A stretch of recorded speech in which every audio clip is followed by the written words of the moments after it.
What is good? Sorry to keep y'all waiting. Sorry to keep y'all waiting tonight. Let me just get my sound. Let me get my sound levels correct.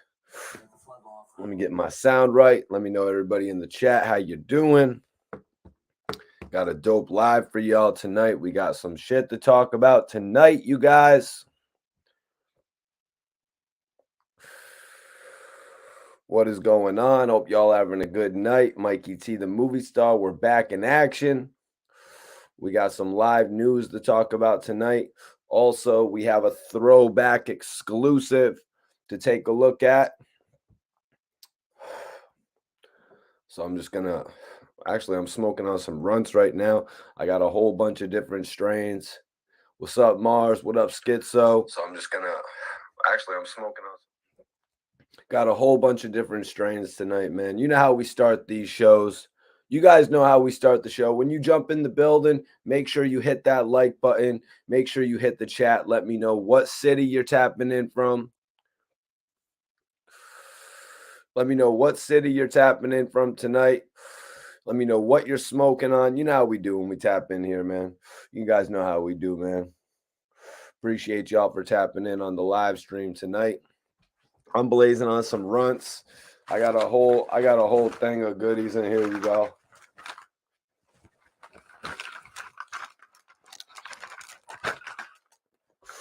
I got a whole bag of goodies in here tonight, you guys. I got a whole bag of goodies in here tonight. We're about to have a lit stream.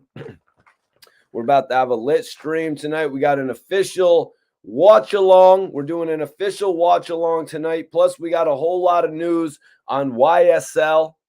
Whack 100 speaking on If Young Thug Will Tell. Whack 100 speaking on Young Thug. That's right. The prosecutors had a whole lot to say about Yfn Lucci, so we're going to be speaking on that. You know, there's a song. I guess the song is called Bad Boy. I guess it's called Bad Boy. So if anybody wants to go check out the Young Thug Bad Boy song while we're streaming tonight, y'all can bring that joint up.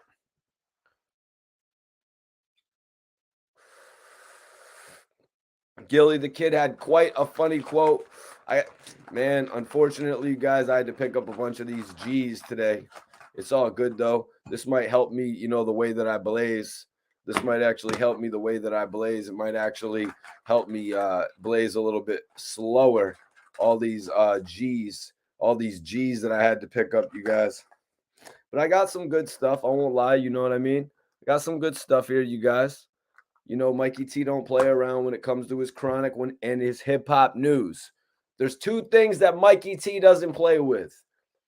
There's two things that Mikey T doesn't play with. He doesn't play with his chronic. Actually, make it three. He doesn't play with his chronic. He doesn't play with his paper. And he doesn't play with his hip-hop news, you guys. When you come here, you know you're going to get that explicit content. When you come here, you know you're going to get that real news. So we got a few different things to speak on tonight. What up, John? What up, Jay? If you're in the chat, let me know. Hit that chat. I'm about to put up everybody's city. Looks like we got Brooklyn up in here tonight. Brooklyn in the house, without a doubt. I'm the blogger with clout. That's right. Philly's in the building. What up, MFC?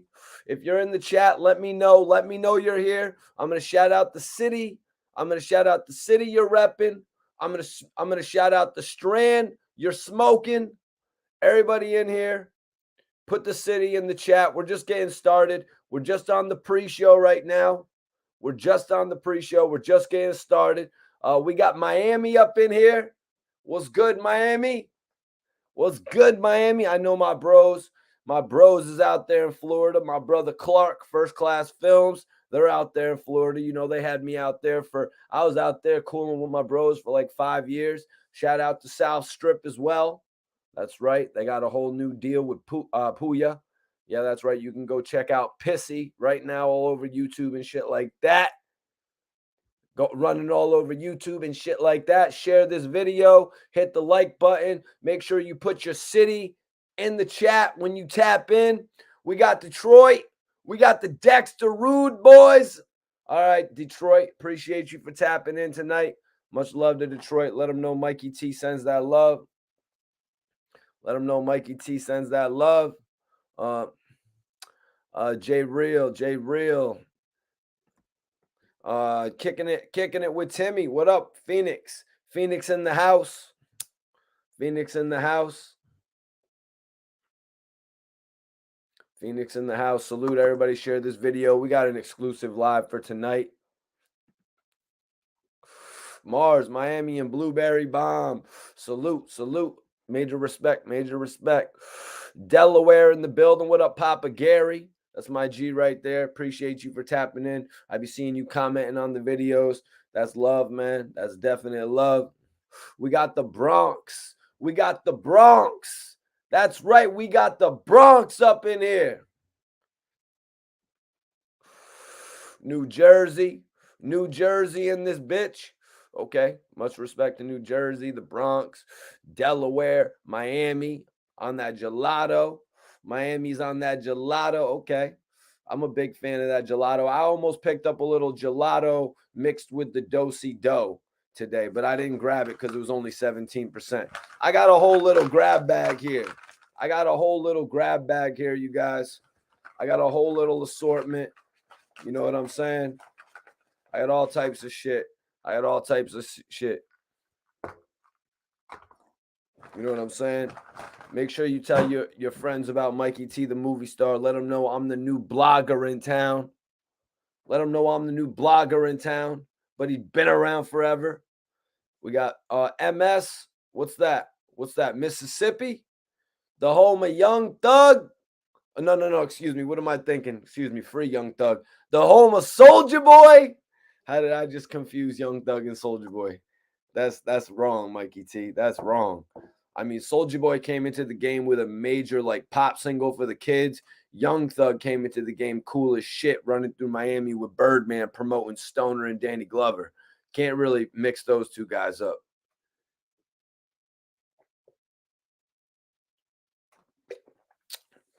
Hit that like button, y'all. Share this video. We're going to be talking about a few different things. Young Thug's case is going pretty serious. Young Thug's bond was denied. There was a prosecutor in the case. I believe the prosecutor is actually speaking before the judge. He said, Mr. Williams got into a beef with another rapper by the name of Rashawn. I believe it was Rashawn Bennett. Also known as Yfn Lucci. At some point, Lucci's mother, they had shot at Lucci's mother. It was pretty crazy. And the song came out called Bad Boy, which says, you better watch the way you breathe around me, for you breathe your last, boy. Smith & Wesson 45 put a hole in his heart. Better not play with me. Wow. And so Young Thug's lyrics, pretty deliberate there. You know what I mean? Lyrics that we would kind of take, that we would just take that as bravado. You know what I mean? Kind of like the way Thug does it. It's not like he's whispering like the Yin Yang Twins. You know what I mean? But he does have a very, he has a delivery that's almost, sort of in a whisper, the way that he says it, almost to make the words rhyme in a way. You know what I'm saying? And it's kind of like, yeah, I guess that's a cool lyric. You know what I mean? When he's saying shit like, killer stay with me, put a shot at his mommy. Now he no longer mention me. You know what I mean? The way he says it all smooth and shit like that, he makes it rhyme. You know what I mean? It's almost like, damn, if I would have known I could have rapped like that years ago. All these little statements that are just so damn gangsta and cool. You know what I mean? It's like, oh shit. Well, if he actually did that, then that would be the most gangster thing you could do. That's why he raps about it. You know what I mean? When you hear Young Thug's lyrics, or you hear some of these other rappers' lyrics, you hear some of this shit and you're just sort of like, well, if he actually, the lyrics not all that great, but if he actually carried out that action, then I would have no choice but to respect the rapper, thus making it a cool lyric. Now, this, I've only thought of this over the course of my whole entire life. You know what I mean? Because when you're listening to the rap lyrics, when you're buying these albums, when you're dissecting the lyrics, you got to choose between a couple different options. Is it true? Or is the rapper just painting a picture for you? You know what I'm saying? So I'm really hoping that Jay-Z, Meek Mill, everything that they've done to suppress rap lyrics can be used in this case. If lyrics are taken out of the equation, I mean, I think it takes out a lot of what they've got to say. Although they're also saying some other things about other YSL associates being scared of Young Thug. They're saying that they have proffers from people within the indictment and also statements from those with outside of the indictment.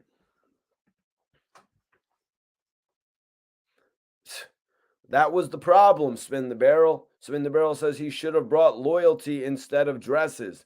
That was the problem. Thug was literally throwing out his money a little bit too carelessly. I mean, Thug had got pulled over with various people in the car. You know what I mean? Thug had gotten pulled over with various people in the car, you guys. And the people in the car were literally telling the police that they worked for Young Thug. You know, it's like, dude, you're about to get arrested, man. Keep your mouth shut. You know what I mean? Don't blab to the police that you work for a rapper because you think that's going to get you out of things. You know, at a certain point in time when you know you're going down, you need to just keep your mouth shut and let the lawyer handle it for you at that point in time. What's up with you, Nazir? Appreciate you for tapping in. Somebody in YSL is cooperating. You know, I don't know who it is at this point.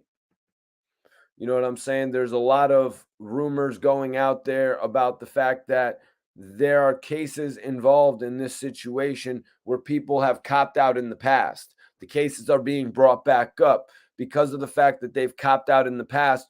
Their guilty pleas are being used in association with this RICO. It's all being tied together. It's like, okay, well, you were with this group. You actually wouldn't have been able to commit that act if you were not with this group.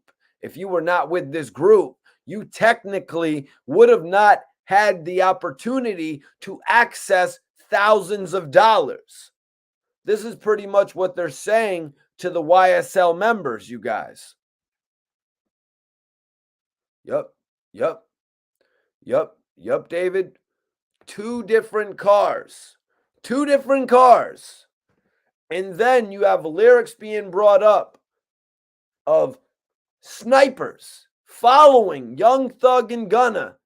There's a sniper following Mikey T everywhere he goes. Just so happened that he was like literally right behind me. I guess he was going to jump out the car and sort of get a little bit of higher ground on the spot for Young Thug. But no, there's a lot of different terms for the use of that. Just because we all look at it in a Saving Private Ryan type of sense, that's not how it actually is. That's not why it's called that. You know what I mean? It's just a term. It's just a name. Mike says, I work for Mikey T. And boom, Mikey T's gone. Mikey T is gone. Now Mikey T is Young Thugged. You know what I'm saying? But just 6 months ago, when I don't think anybody would have thought this would have happened to Young Thug. You know what I mean? Even though we've read about him in the news, on multiple occasions, going through multiple different arrests, you guys. So let me see right here, y'all. Let me see right here. We also got a little watch along. Got a little watch along for y'all tonight. One of my classic interviews. Your boy, the king of Philly, man. A.K.A. Gillie. Gillie. You already know I'm rocking with my boy, Mikey T, the movie star, man.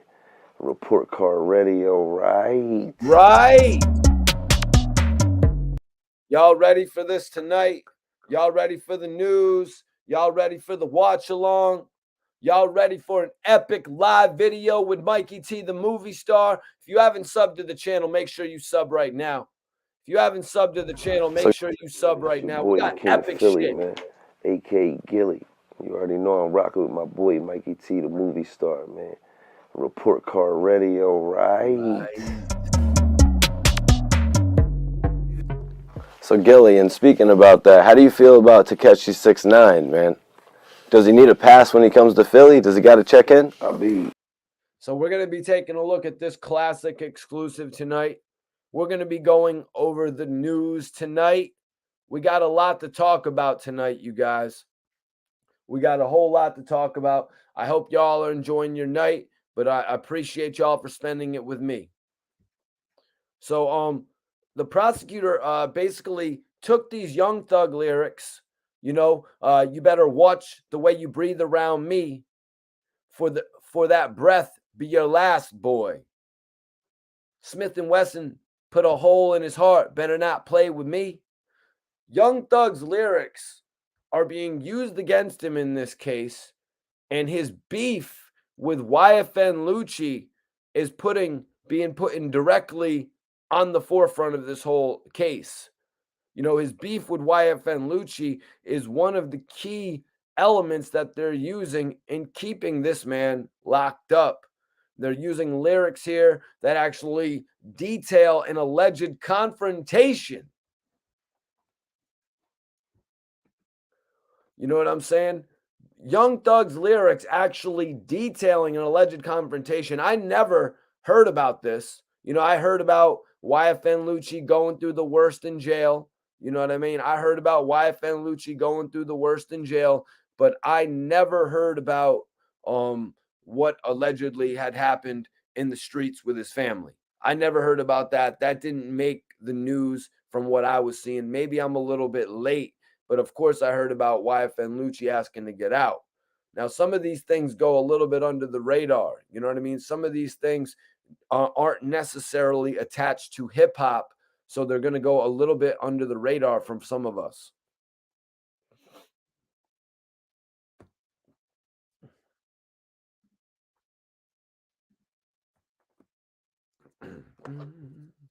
I got to roll up already, you guys. I got to roll up already.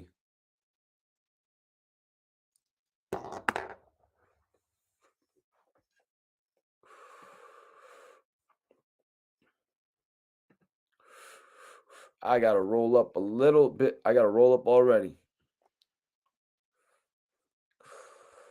But you know what? That's good. We're doing a watch along tonight. We're covering some hip hop news, so it's straight. Appreciate everybody for tapping in. Make sure you guys share this video.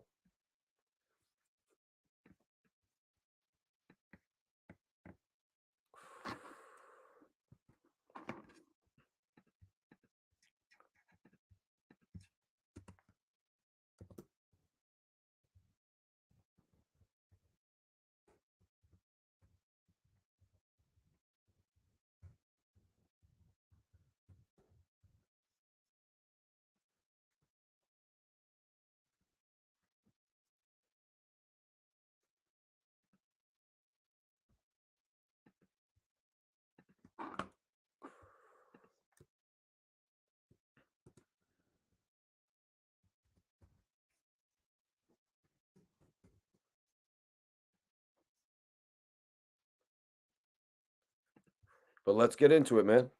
I ain't one of them niggas. You ain't got to check it with me. I'm one of them niggas that pay respect.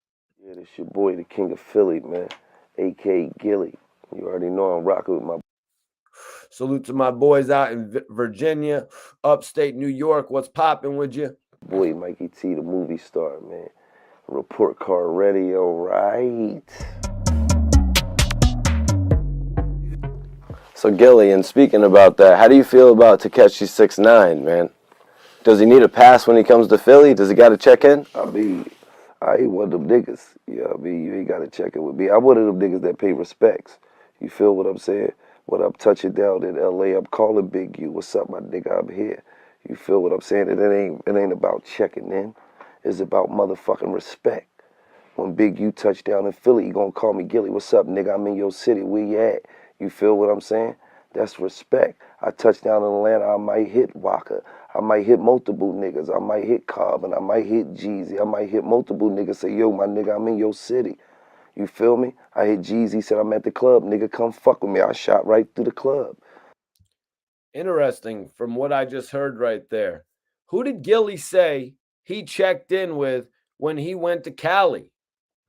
Listen to who What Gillie I'm saying, says he so it checked ain't in with. about Philly. You gonna call me Gillie? What's up, nigga? I'm in your city. It ain't about checking in. It's about motherfucking respect. When Big U touch down in Philly, you gonna call me Gillie? What's up, nigga? I'm in your city. Where you at? You feel what I'm saying? That's respect. I touch down in Atlanta, I might hit Walker. I might hit multiple niggas. I might hit Cobb and I might hit Jeezy. I might hit multiple niggas. Say, yo, my nigga, I'm in your city. You feel me? I hit Jeezy, said I'm at the club. Nigga, come fuck with me. I shot right through the club. You feel what I'm saying? So it ain't about, it's about having connections. You feel what I'm saying? Niggas done got robbed in Philly and I done got their jewelry back. You feel me? Now imagine if they never called in and checked in. You feel me? Imagine if they didn't have that connection. If they don't call and say, yo, my nigga, I'm in your city, what's up? But then they call when their jewelry get took it. Yo, what's up, my nigga? Man, nigga just took my jewelry. Oh, man, I can't make no calls for you, nigga. You only calling me because your jewelry got taken, nigga. Feel what I'm saying? So it's respect. When you touch another nigga's land, it's a respect. It's a mutual thing. It ain't I'm a bitch and I'm calling to be safe. No, nigga, this your land, nigga. And if you is who you say you are on your land, then I should be good under your word, nigga. You feel me? You come to Philly and you fuck with me, nigga, ain't nothing gonna happen to you. Want to bring up this comment. Papa Gary said, I've been watching Gillie live videos a while back and you was on there. And when he vouched for you, I've been watching you since, bro. Gillie, a real one around these parts. I love that mofo. Yeah, Gillie's a real dude, and I really appreciate him vouching for me in a lot of different situations. You know what I mean? Gillie has actually vouched for me in a lot of different situations. I remember Gillie actually told O'Malley, you know what I mean? I was interviewing with O'Malley, and Gillie walked up to O'Malley and he was like, yo, O'Malley, this is Mikey T, the movie star. You better give him the best interview of your life. You know what I mean? You better get the best interview of give him the best interview of your life because it's going to go on every single blog site. I appreciate everybody for tapping in. We're actually doing some news tonight as well as as well as a watch along. We're doing a watch along as well as the news, you guys. Young Thug's case is pretty serious. Whack 100, is he riding with Young Thug? He answered that on Clubhouse, you guys. Is Whack 100 riding with Young Thug, or does he think he's going to be a tattleteller? Is he going to tattletale? Is he going to snitch? That's what we're talking about tonight, you guys. But we're also doing this exclusive watch along with Gillie Da Kid. It's your boy, the King of Philly, man, a.k.a. Gillie. You Gillie. know I'm rocking with my boy, Mikey T, the movie star, man. Report card ready, all right. Right. So Gillie, and speaking about that, how do you feel about Tekashi 6ix9ine, man? Does he need a pass when he comes to Philly? Does he got to check in? I ain't one of them niggas. I had to ask Gillie this, you guys. I'm like, yo, I got to ask Gillie if 6ix9ine, this interview's obviously from many years ago, but I wanted to ask Gillie because of the fact that 6ix9ine went to Philly with Shotti, took a picture with Gillie, and I was with Gillie not too long after that. So I was like, yo, man, I got to ask Gil. I'm like, did 6ix9ine come check in with you, bro?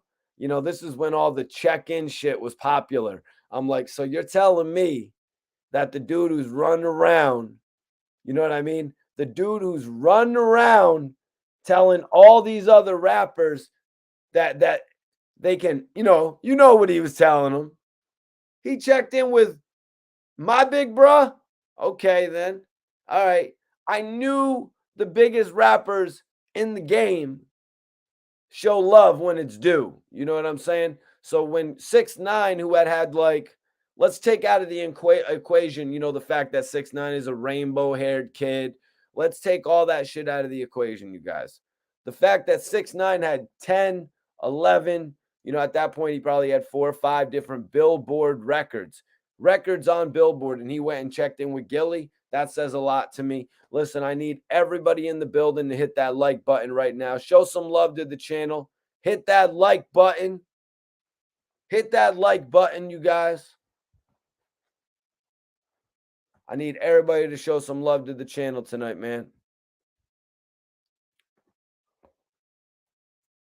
Nah, shout out to academics. I'm waiting on that call, Ac. I'm waiting on that call, Ac. I heard Ac wants to do a podcast with Gillie and Wallow. He told them when his deal with Barstool Sports runs out that they could come holler at him. But I'll let's get some money, Ac. What up? What up? Appreciate y'all for tapping in. So let's see what Gillie said about 6ix9ine checking in. You ain't gotta check it with me. I'm one of them niggas that pay respects. You feel what I'm saying? When I'm touching down in LA, I'm calling Big U. What's up, my nigga? I'm here. You feel what I'm Big saying? U. It ain't about checking in. He said he's when he goes to Cali, he's calling Big U. Let's be real. You know what I mean? He said when he goes to Cali, he's calling Big U. That's what we're talking about tonight. Salute everybody in the chat, y'all. Hit that share and also subscribe to the channel if you haven't. It's about motherfucking respect. It's about when respect. Big U touch down in Philly, you gonna call me Gillie. What's up, nigga? I'm in your city. Where you at? You feel what I'm saying? That's respect. I touch down in Atlanta, I might hit Waka. I might hit multiple niggas. I might hit Cobb and I might hit Jeezy. I might hit multiple niggas. Say, yo, my nigga, I'm in your city. You feel me? I hit Jeezy, said I'm at the club. Nigga, come fuck with me. I shot right through the club. You feel what I'm saying? So it ain't about, it's about having connections. You feel what I'm saying? Niggas done got robbed in Philly and I done got their jewelry back. You feel me? Now imagine if they never called in and checked in. Guys, I will tell you, stay tuned, because in this interview, Gillie goes in on me. Gillie goes in on me in this interview, you guys. I'm not sure if this is where it started, Gillie going in on me, but honestly, Gillie, like, for some reason, you guys are going to see it, man. You guys are going to see it. Gillie just went in on me in this interview. You feel me? Imagine if they didn't have that connection, if they don't call and say, yo, my nigga, I'm in your city, what's up? But then they call when they jewelry get took it. Yo, what's up, my nigga? Man, nigga just took my jewelry. Oh, man, I can't make no calls for you, nigga. You only calling me because your jewelry got taken, nigga. Feel what I'm saying? So it's respect. When you touch another nigga's land, it's a respect. It's a mutual thing. It ain't I'm a bitch and I'm calling to be safe. No, nigga, this your land, nigga.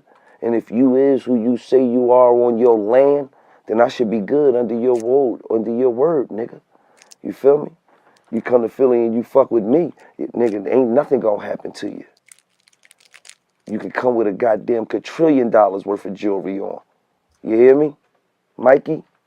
A quadrillion. Is that a word, Mikey? Huh? Is it? But you can have that much fucking jewelry on, Mike, and wouldn't nothing happen to you. You know why? Because I lead with respect, Mike. When you a street nigga, but you lead with respect, you get more respect. Feel me? You know the Tekashi shit. You know what I'm saying? Let him do him, man. Drop your nuts, young nigga. And honestly, that's what we did. You know what I mean? I talked to several people. I didn't only talk to Gillie Da Kid about this. I talked to Benny the Butcher. I talked to reputable names in the music industry, you guys, about what Tekashi 6ix9ine was doing. And at a certain point, everybody was saying, you know what, man? Let him do what he's going to do. Let him make his money. Let him make his noise.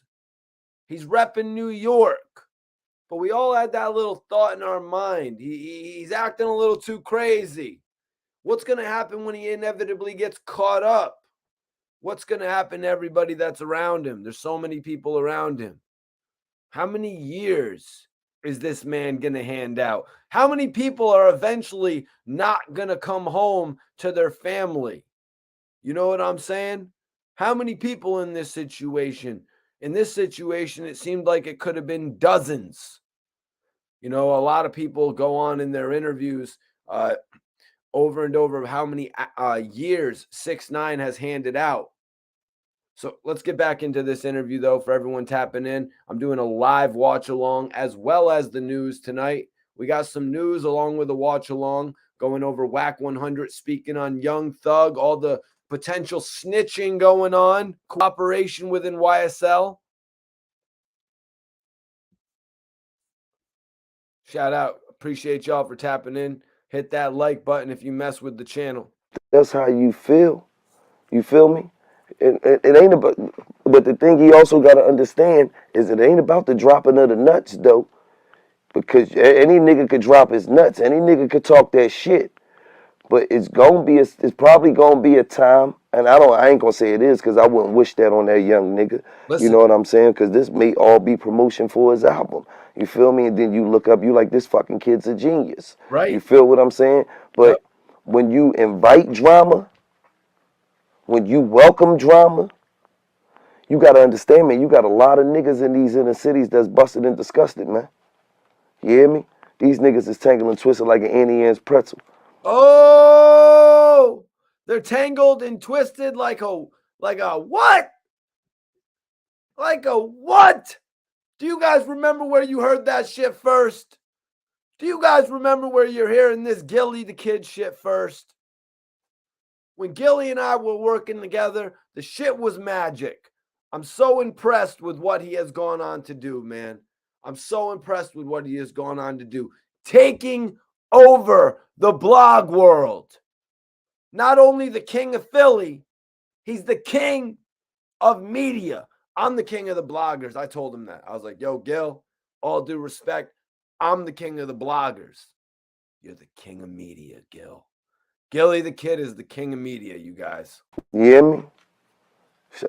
Dead pop, like a stolen car. You understand what I'm saying, Mikey? You don't, Mike, you sitting there looking at me like, are you confused? They broke, Mike, that's what I'm saying. These niggas is broke. You feel what I'm saying? So they looking for a come up.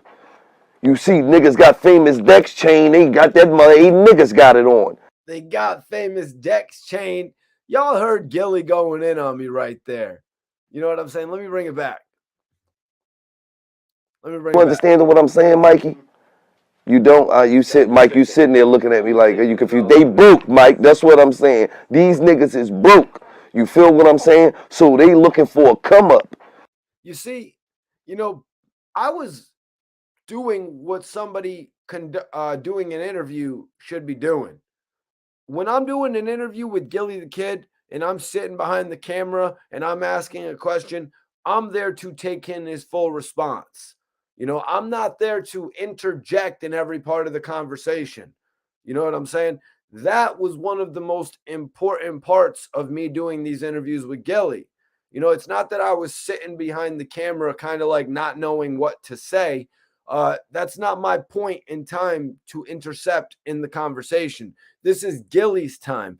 These conversations are what made hundreds of thousands of people see what Gillie was doing. You know what I mean? Gillie doing all these different types of funny ass shit. You know what I mean? Gillie fit to be on SNL or something. He's that funny. He's that comedic. He can adapt to any type of situation and make it a skit.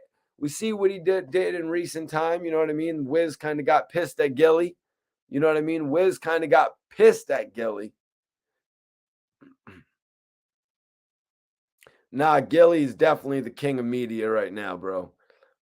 You're at it, and you probably don't think I'm the king of the bloggers either.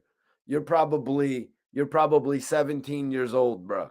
You know what I'm saying? I've been doing this shit since you were probably learning to spell in kindergarten. You know what I mean? No disrespect.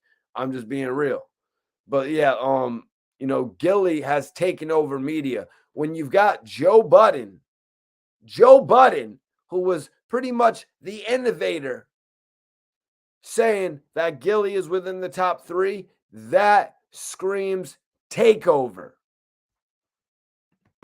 You see niggas got famous Dex chain, they got that money, niggas got it on. Damn, is Gillie, damn, 8, that chain went on tour. That chain went on tour like Young Berg. Salute my bro, Young Berg. You feel me? Niggas is dying to get that motherfucking 6IX9INE and spin it. And thought you said you couldn't be touched, nigga. Come on, you guys. We're getting to see the best of Gillie's personality right here. I'm so blessed that Gillie opened up on my interview segments. You know what I mean? Gillie opened it up for me. He had thousands of other people. You know what I mean? But Gillie has told me, he was like, Mike, you were there for me, interviewing me when nobody gave a shit about me or when everybody did. Yeah. And Gillie was real because he took the interview every time. You're gonna be saying promoting the album. This the Snatcher gang. Snatch Out of Ohio, go download our shit. And thought you Let's get back to it. You see niggas got famous Dex chain, they got that mother, 8 niggas got it on. You feel me? Niggas is dying to get that motherfucking 6ix9ine and spin it. Can somebody please send me famous Dex chain? I'd like to get a video opportunity with it, if possible. And thought you said you couldn't be touched, nigga. You know what they gonna be saying? Promoting the album. This the Snatcher gang. Out of Ohio, go download our shit. They don't give a fuck about an indictment, the police coming in, or nothing. You feel me? Now they trying to sell singles. You feel what I'm saying? So when you invite drama, you got to be ready for that shit. And what's so fucked up is, this the fucked up part about it. A nigga will make you kill him. Feel me? A nigga will make you kill him keeping your own jewelry that you paid for. If you really bout that shit, now you're all in court. Feel me? Well, you know, seeing what he presents to the world with his video, do you think if they brought it to his doorstep in New York, do you think he's going to be able to handle himself? I mean,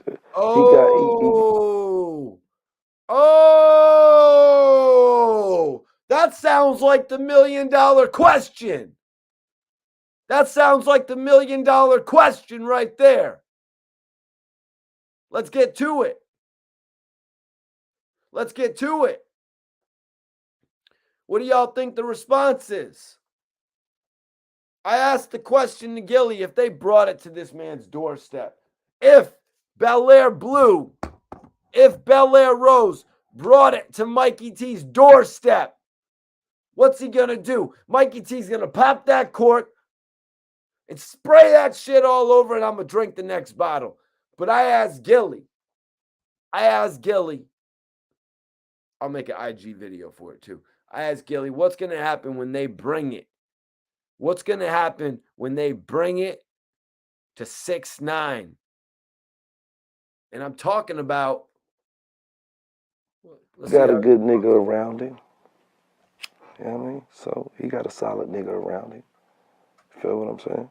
If anybody, if you a nigga of my age and my stature, then you know the nigga that he got around him. So, you know, he a solid nigga. You know, he a respected nigga. So he should be good. It's the other cities, man, you got to worry about. New York ain't on that, man. New York happy to see a nigga winning too, man. You got to understand that. So, Gil, one thing I seen you say, though, was that Troy Ave was going to get like 11 bajillion years. Was it bajillion? We're going to get into Troy Ave. But how about that ending right there? What you was going to get like 11. You know, he a solid nigga. You know, he a respected nigga. So he should be good. It's the other cities, man, you got to worry about. New York ain't on that, man. New York happy to see a nigga winning too, man. You got to understand that. New York was so happy to see this dude winning. You know what I mean? Actually winning. Not Troy Ave winning, you know, where you're kind of winning, but you're kind of like, it doesn't really look like you're winning. You're making it look like you're winning a whole lot more than you're actually winning. You could not deny the fact that 6ix9ine was winning back then. You can't deny the fact that 6ix9ine gets a lot of views right now. But you better bring up the factor that his views are diminishing quickly. Back then, his views were growing rapidly, you guys. So now we're going to get into Troy Ave. Gillie made a post about Troy Ave where he said he was going to get like 11,000 years. You know what I'm saying? He said he was going to get 11,000 years, you guys. He said something like that. So I had to bring it up. I had to bring Troy Ave up in the conversation. You know, we've all seen Troy Ave's career play out to the point where he was about to blow up but then he got involved in that whole situation where you thought, oh shit, maybe Troy Ave is going to blow up even further. Maybe Troy Ave is going to make a name for himself, like amazingly, like after this whole club incident. But no, you know what I mean? No, that was not the case with Troy Ave. After the whole incident that happened, Troy Ave lost all of his popularity. Whereas a lot of people said Shine was going to be the most famous person after his club incident. But Shine ended up getting 10 years. A lot of people waited for Shine to get out of jail. It was not the same situation with Troy Ave.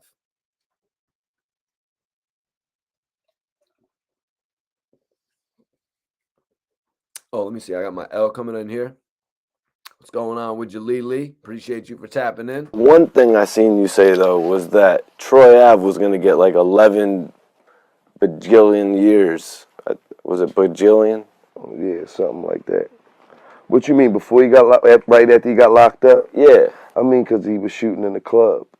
So most niggas that let off a firearm in the club on camera does get a quadrillion fucking years. A quadrillion, excuse me. So what do you think about the let up of that? I mean, man, I gotta see what come out of it. You know what I mean? I can't speak on shit too soon because I don't really know all the facts, but the way it's looking a little crazy. It looking a little crazy. I mean, why do you, it seems like he's pointed it out on his own record that he's going to take the stand. I mean, I hope that ain't the case. I hope that ain't what that man's saying. You know what I mean? Are other bloggers doing it like this, you guys? Is there another blogger out there literally saying to Gillie Da Kid, well, they're saying, well, Troy Ave is literally saying on his own record that he's going to take the stand. You know what I mean? Like, literally, you guys. Let's get it. You know, I know Troy, so I hope that ain't what he's saying. You know what I mean? Because when you sign up for this shit, you know, when you sign up to the streets, man, you got to play by the street rules, man. And if you don't play by the street rules, then you ain't playing right. You feel what I'm saying? You can't sign up for this street shit and then court and want to be acting like a civilian. You didn't sign up to be a civilian. You feel what I'm saying? But That's I what a just lot. don't get that. I just don't get that. What do you mean you didn't sign? You signed up for the game. Troy Ave was releasing songs like She Belonged to the Game. How was Troy Ave not fully removed from the quote unquote game when he's releasing major songs like She Belonged to the Game, All About the Money, traveling down to Florida and working with Rick Ross? How had Troy Ave not put the streets behind him? Well, he had, but the fact that it's what he had lived prior to that, to when he got caught up in this situation, that's now making all of this fallout. A lot of that's what I'm gonna tell you, young niggas. You know what I mean? Not even speaking on Troy Ave situation. When you niggas decide to sign up for this street shit, don't do it halfway. Niggas sign up for real. Don't do it Because if you halfway. ain't gonna sign up for real, then you ain't gonna do nothing but disgrace your motherfucking self out here, man. Niggas gotta stay in what they do, man. That's the bottom line, man. Stay in what you do, man. That's the bottom line. Because Gillie Da Kid said so. Understand the codes to this shit, man. You feel me? Like, understand the codes to this shit. And telling is not one of them, man. You stand what you do, man. Know that. Okay, guys, note that. Take that down. Take that down. Shit, I already forgot what's Stand gonna what you fucking do to this shit. And telling is not one of them, man. To this shit. And understand the codes to this shit, man. Understand the codes. You feel me? Like, understand the codes to this shit. And telling is not one of them, man. Telling's not one of Stand them. what you do, man. Know that. Stand what you fucking do, man. That's all I'm saying. And I ain't speaking on Troy Ave's situation because I don't know the facts on his shit. I'm just saying that shit's looking fucking goofy. From the outside looking in, it might be tinted windows, you feel me? I don't like to speak when it's tinted windows, when I'm on the outside and niggas can see out, but I can't see all the way in. You feel me? It's tinted windows on that motherfucking limo, so, you know. But I'm just saying, from the outside looking in, you can't see all the way in, but it look a little fucking goofy. So, yo, from meeting Troy Ave a few times, you know, you'd say that that's something you never thought he would do, or you never really. I mean, I don't know a nigga like that. I met him. He's a good dude. I fuck with him. So, you know, I don't speak on what a nigga would do and what a nigga won't do. You know what I mean? I've never ran in a circle with him. Me and him has never did no business together. Me and him, you know what I'm saying? So, no, I don't know what a nigga would do or what a nigga wouldn't do. I don't doubt no niggas though. You know what I'm saying? I done seen niggas run around here and play laser tag with niggas and then get caught telling them motherfuckers. Oh my God, Then you guys. Gillie Da Kid doing a laser tag impression, and I think y'all people still respect them because they. We got to get that again. Around here and play laser tag with niggas and then get caught and telling them motherfuckers. And then get caught niggas though. You know what I'm saying? I done seen niggas run around here and play laser tag with niggas and then get caught and telling them motherfuckers. That is great, man. That is great. Gillie, like, this reminds me of like when 50 Cent said about his album Curtis. He was like, you know, on the Curtis album, you're gonna hear so many different sounds come from me. You're gonna hear me laugh, you're gonna hear me talk, you're gonna hear me cry, you're gonna hear me this, that. With the Gillie interviews, you hear so many different things, from him doing the money counter to Gillie actually doing little laser tag noises like that. Like, the man is hilarious.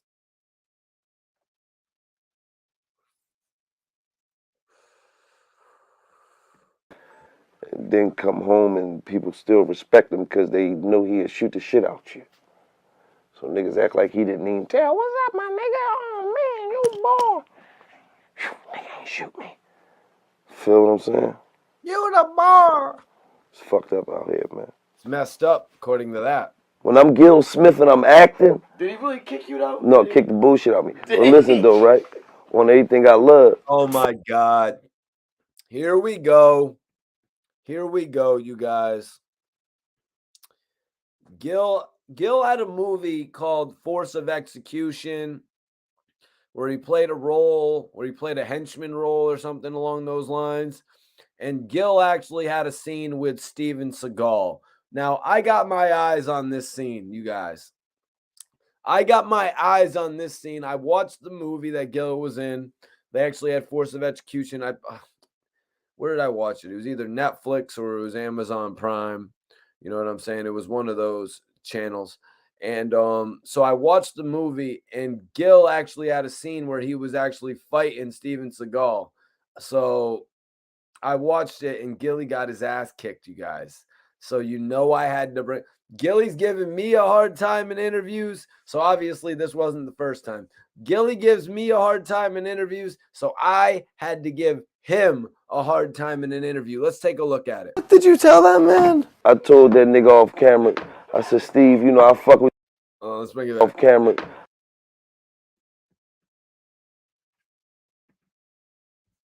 Shit out me. But listen though, right? On everything I love. The fuck did you tell that man? I told that nigga off camera. I said, Steve, you know I fuck with you. I grew up with you and all that, but we got a fight scene next. I'ma whip your ass. You hear me? There's something wrong with you for telling him that. No, nigga, listen. He told Steven Seagal before they went and shot their scene. Before they actually shot their scene, Gillie Da Kid actually told Steven Seagal that he was gonna kick his ass. Like, I'm just trying to put two and two together here. You know what I mean? Like, okay, this man done had 20 action flicks already, Gil. You're coming into your own. What are you? Is this going to be some cradle to the grave shit? Lily, this is a watch along. But so yeah, let's see how Gillie responds to this, man. Yeah, risk taker. I see you, bro. It's in character. You feel me? So You were in character when he kicked you. But did he really kick you? Your character got kicked into a door. It was a 5-second portion of a movie. What do you mean you were in character? no. How did you channel that character, Gil? The fight was for at least. I lasted at least 30 seconds though with a legend. With a legend. Yes, you want to rewatch the movie? I lasted 30 seconds. When you play this shit, make sure you play the clip from the movie and you. Did you see Gil right there, you guys? Look at Gil walking over. Yes, you want to rewatch the movie? I lasted 30 seconds. Gil walks over like he's in Crouching Tiger, Hidden Dragon or something. When you play this shit, make sure you play the clip from the movie and you can count this motherfucker from the beginning. 1, 2, right? From the time I start talking shit, yeah, nigga, we gonna see what you really the fuck about, nigga. I don't think that line was in the movie, by the way. What Gillie just said there, I actually don't think that line was in the movie. Yeah, you heard what I told him. I don't think that line was in the movie, Gil. And then I threw that shit at him. What did you throw at him? I mean, you had a great scene where you were walking over to him. Your jacket was nice as well. So the production value of the film was dope, I see. Yeah, I mean, don't act like I don't throw that shit. Oh, come on, Gil. Don't throw those things at me, man. Mikey, you hear me? I threw that shit right at him, Mikey. Whoa. You know what I mean? He just slipped that shit. Yeah. Gil, he slipped that shit because it was in the script. I mean, I thought I was going, fuck over it up. He slipped that shit, kick the bullshit out. Okay, so I get it. Gil thought he was going to mess up the old head because he actually forgot the role of he was smoking on some loud pack. So Wallow's wrong about him smoking Reggie. Gil was actually smoking some extra loud pack and he just forgot what was actually going to happen in the movie. He was in character. And then he actually just got his ass whooped, I guess. Players fuck up too. You hear me? Players fuck up too. Shit happens. Hey, Wallo. Gil, man, I knew you were crazy, but now I might think you're downright delusional. All right. I'm just fucking with you, man. You show that shit too. We will. I'm gonna have to find that shit on YouTube real quick. So, Gil, tell me a little bit about this Blood Brother movie. So, in this movie, you're actually shooting people. So, Gil had another movie. Gil has another movie, Blood Brother, that I wanted to spotlight as well. I wanted to dig into, because I wanted to show him some love on his film as well. That movie actually got a hell of a lot of streams. That was like actually the last project he was promoting before $1 Million Worth of the Game really took off, I want to say. Yes. No, this movie is I'm a stick-up kid. Okay, and I rob drug dealers. But there's also a romance going on? Absolutely. I don't get it. You were playing basketball, right? Right. I mean, every story got every gangster story got a romantic twist to it, right? What do you guys think in the chat? Does every gangster movie really have to have a romantic twist? Me personally, I'm not really one for the romantic twist. When I see a romantic twist in a film, I'm kind of like, man, why are you hitting me with this? Why are you hitting me with this romantic twist to what should be a gangster film? You know what I mean? I'm kind of thrown off a little bit by it. But I mean, it happens really in all the movies, I guess, like Gil is saying here. It really does. Any of the films that you're thinking back to, there's always that scene like where Cuba Gooding Jr. was going back to his girlfriend. You know what I mean? All different type of shit like that. See, this was my motive for shooting Blood Brother, right? Mm-hmm. Because my era, right? We grew up, we had Juice. We had Boys in the Hood. We had New Jack City. Yes. We had Blue Hill Avenue. We had Menace to Society. All right. Yep. This era, these niggas got Pokemon. They ain't got no urban movies. They have no urban movies to even, and then people say, what Hollywood will say, urban movies don't sell. No, how they used to sell back in the day. Now they don't sell the streets. It's still the streets. So actually, right? Streets didn't change, right? But we don't got no urban movies. So that's why I just jump in that lane. You know what I mean? That's No, it's cool that you made this this street movie, this actual street movie, because a It's lot of really them a are love watered story. down right now. It's really a love story. But you blew somebody's head off. I mean, in the back seat of a whip. Okay. That was a gangster ass scene. That was a gangster ass scene that Gillie did in that movie. Okay, in Heat, Robert De Niro blew a lot of motherfuckers' biscuits Come up. on. Now he's gonna hit me with this. Now he's gonna hit me with this. Robert De Niro did it. Al Pacino did it. Bro, these aren't the gangster films I'm talking about, Gil.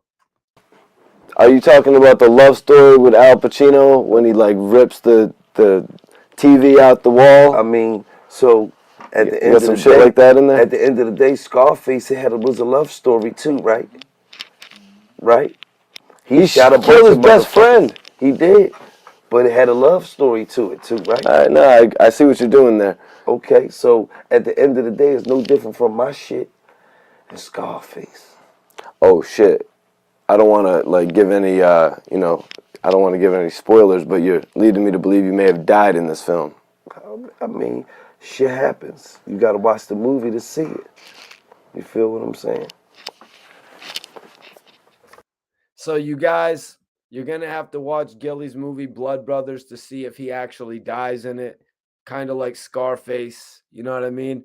That's one reason that I could give you all to go check out the movie if you really want to see how it ends. Plus, I guess there's a love story in there too. You know what I mean? There's love story, there's elements of sports, but also there's those gangsta ass themes. There's robbery, you know what I mean? There's the backseat type shit. Dudes is running. There's the mask, the clown mask, you know what I mean, that we actually saw 50 Cent use in the Okay, You're Right video when he was all dressed up like a clown. I think it was actually obviously made popular in the Dark Knight movie, right? But yeah, so I want to talk a little bit about Whack 100, speaking on Young Thug.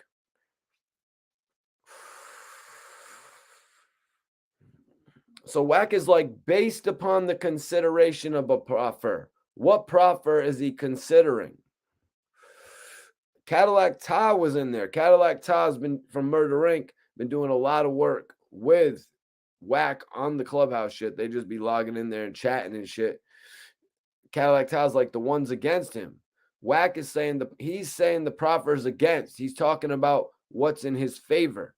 The prosecutor went on. He's like, I realize that Mr. Williams is presumed innocent until the state, by sufficient evidence, is able to prove to a jury that he is guilty of the offense or offenses charges. There have to be significant proffers about Mr. Williams being a danger to the community. They've taken proffers from other gang members of people in this indictment and not in the indictment that he is the leader. So there are proffers against him from people within his own indictment, apparently, which I can't believe. It's like people against Young Thug are already turning against him. You know what I mean? The only way Young Thug would be able to avoid jail time is to actually just snitch on everyone to get immunity. You know what I mean? It's like that's the only way he would have to pull a 6ix9ine, which is why Whack 100 said before, if Thug were to snitch, Young Thug, or if Young Thug were to snitch, 6ix9ine would be laughing at them, you guys. He's saying 6ix9ine would be laughing at them. He's pretty much saying 6ix9ine might as well do a song with them if he actually snitches. So Wag said, so now we established before this happened, some of them Codees have already turned. He just established that he said proffers in this indictment and proffers that's not in this indictment. Some of the Codees done turned. We don't know which ones. Now, we do know about the situation that just popped off with Yak Gotti, though. Yak Gotti's situation is actually from an incident that occurred in 2015 that I believe he had to cop out to at a certain point in time. I don't know the exact point in time, but Yak Gotti had to cop out to some charges, and he actually got caught up with Duke. And these charges against Yak Gotti are actually now being presented in this indictment. He said 2015 This is what Yfn Gotti posted on his Instagram. Yfn Gotti was doing all types of shit. He was doing interviews. He was actually on No Jumper. He actually, they said that he had a cell phone in jail and shit. So he posted up, Yfn Gotti posted up, 2015, my brother never did a day in jail because I claimed my shit. I did 4 years with no tears. Stop the cap. So Duke and Yfn Gotti were pulled over. I believe they had some rifles on them. Yfn Gotti here is saying that he took the charge for the weapons. This charge is now being brought up once again as a part of a bigger conspiracy. It's like, okay, well, these two had these, like I said a little bit earlier, okay, these two had these firearms, but they had them in conjunction with YSL. You know, when Young Thug's case, where Young Thug got pulled over after whatever performance he was doing out on whatever night show, you know, he got pulled over afterwards, and he's had a case open ever since. Young Thug has had an open felony case ever since. Yfn Gotti pled guilty. He got a deal for apparently 4 years or something like that. He probably felt like, okay, my brother will still be popping when I get out of jail. You know, he's like, I'm going to take this one on the chin. Little did he know this arrest was going to be put with multiple others. So Wax said, how I'm hearing it, I could be hearing it wrong, is everything he's talking about is in Young Thug's favor in his defense. He did say Young Thug's proffer. No, he didn't say Young Thug's proffer or Mr. Williams. He didn't say Williams' proffer. But I'm like, when he said, I'm like, what proffer is he considering? Or is he saying he's innocent? Then he goes on to talk about the proffers against. So how I heard it is he's talking about the proffers in his favor. If so, what proffers are in his favor? He established what is against him. Again, he never said I'm considering Mr. Williams' proffers, but I'm considering the proffers and I'm considering him being innocent until found guilty. But then I got to consider the proffers against him. Earlier on, Wax said, Whack 100 just flat out said he is going to stay solid. He said, I think Young Thug is going to stay solid. Kevin Lyles actually spoke for Young Thug, the president of 300.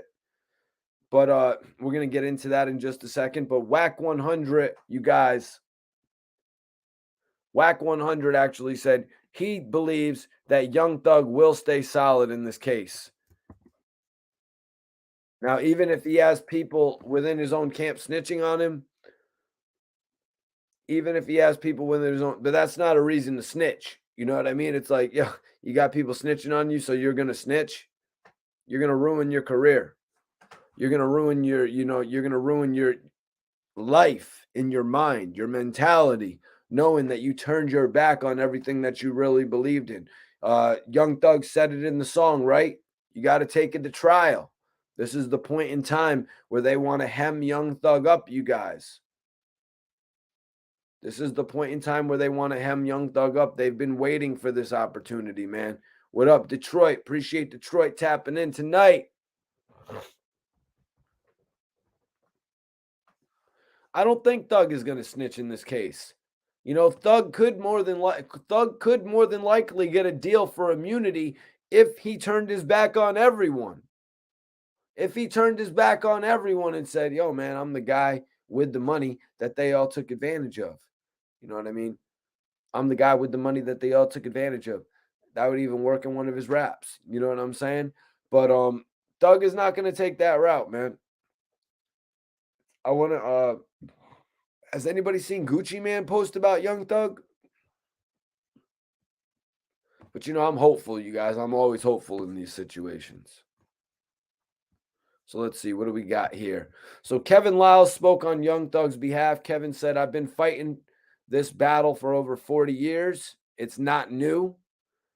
And it's funny how we, the number one music in the world now, and we're the number one music in the world now, and they want to bring this back up. We don't argue about movies or other genres of music that talk about I ran him over in my truck or I got drunk and I shot him. We don't bring them things to court. But our music, we've been on trial. Our music, we've been on trial. Great words from Kevin Lyles. It's great to see all of these people in Young Thug's court actually coming to game day. You know what I mean? It's great to see them all stepping up when it's necessary. They know right now that their artist is in jeopardy. You know, we saw Bobby Shmurda go through this type of case, and it really seemed like there was nobody there to back him up. You know, when they asked for bond for Young Thug and they asked for bond amounts, there is no bond amount that couldn't be met when it comes to Young Thug.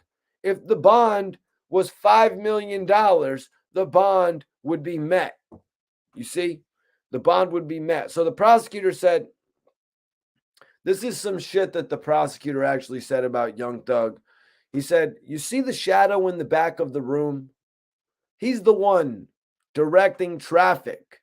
He is the one they are all afraid. He is the one that is King Slime. He is pulling the shots. He is the most dangerous of the 28, Judge. And I implore you not to grant him a bond. Wow. What strong words against Young Thug right there, you guys. He is dangerous. The setup they've given to you is actually going to be less controlling if he gets a burner, Judge. And the court may know this. In a lot of the communications that Mr. Williams is on is FaceTime because it is not traceable. It's not trackable, he's saying. And we know that to be their MO. He gets a burner, he gets in there, he runs his gang from the inside, and he won't get that on no one is going to throw his, and he won't get that. No one is going to throw his cell. So, wow.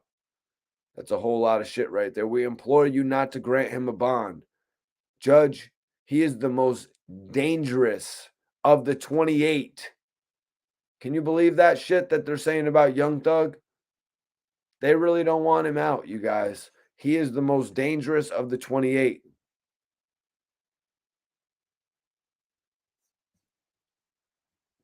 Oh, yo, I be noticing that you have like shitty ass comments. One more like that, and you out of here.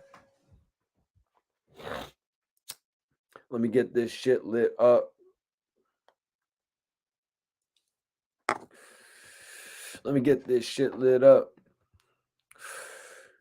So, on the 9th day of January 2023, he said, if that gets bumped, because there's a lot of people here, I demanded a speed trial, but I want to be upfront with everybody, Your Honor. Mr. Williams has family in courtroom. His father is here. His mother is here. He has brothers here. So Thug's family was all there to support him, and they brought up the fact that they have a trial for the beginning of January 9th, but that more than likely could get pushed back, you guys.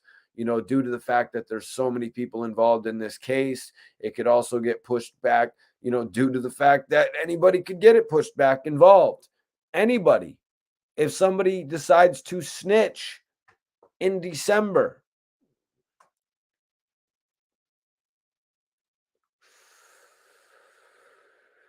it could change the whole dynamics of the case. You know what I'm saying? All the dynamics of the case could change if one thing different happens in this next 6 months or whatever time frame it's going to be, 7 months that we've got until January of 2023. That may be a reason as to why they're doing this, but actually, man, you know, that's with everything that's happened with the court systems and all that, we've seen a number of things get pushed back. You know, that's another reason I suggested that may happen.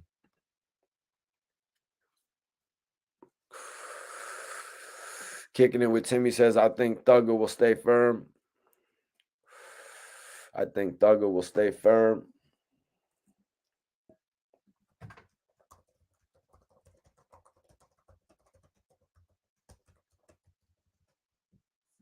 I'm putting up a poll right now. If you guys want to vote in it, y'all can vote in the poll right now.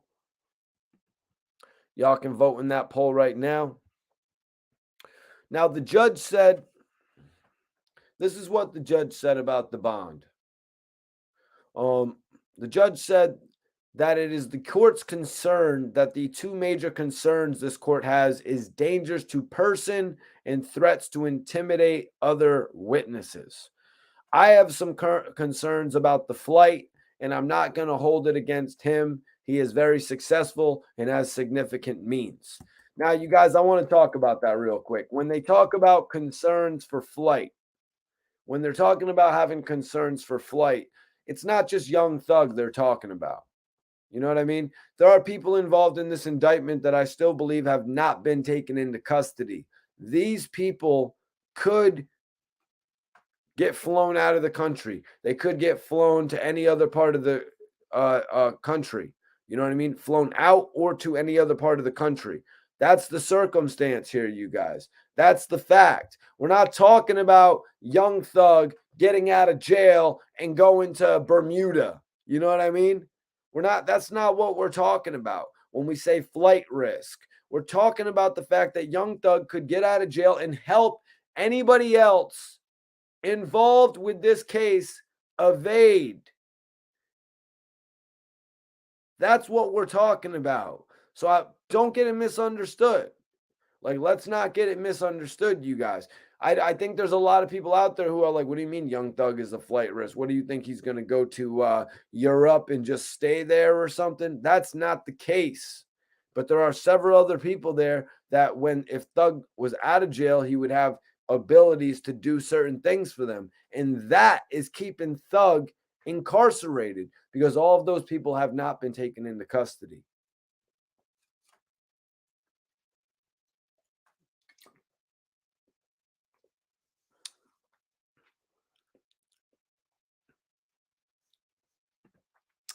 Athrax said,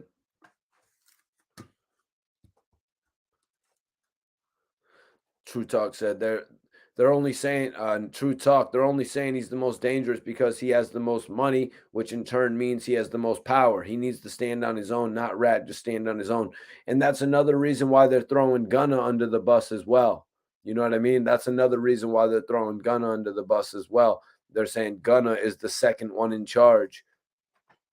They're saying Gunna is the second one in charge, you guys, because of the fact that he's the second one in YSL that makes the most money. Like, you know what I'm saying? That's just ridiculous.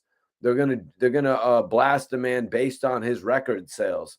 The fact that a lot of the other guys in YSL would probably sell 2,000 or 3,000 units with Young Thug's help. Gunna came out and sold a shitload.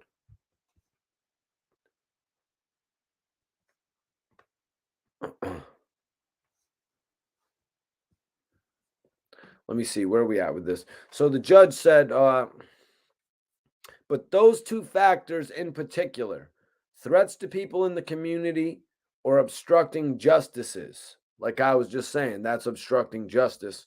The court has considered a number of statements, and for those reasons, I'm going to deny bond at this time. The judge, I will also say we have taken proffers from fellow gang members of Mr. Williams. Some are on this indictment, some are not. They have stated that Mr. Williams is dangerous. They are afraid of him, and they are afraid if they cross him, and they are afraid to cross him. And they were very clear about that. They're painting Young Thug in the picture like he was Suge Knight in the 90s, you guys. You know what I'm saying? They're painting Young Thug like he is Suge Knight of the 90s. Talking about all the people are there. Oh, man, what happens if you park in Young Thug's spot? Look what happens if you park in Young Thug's spot. It'll probably be like that scene from Straight Outta Compton. Nah, I don't think Young Thug was that type of dude, man. I just don't think he was that type of dude that lived and you know what I mean? That lived like Suge Knight back in the day, and that way that he was depicted from Straight Outta Compton. I just can't find myself to believe that. So in a trial, the proffer is to offer evidence in support of an argument.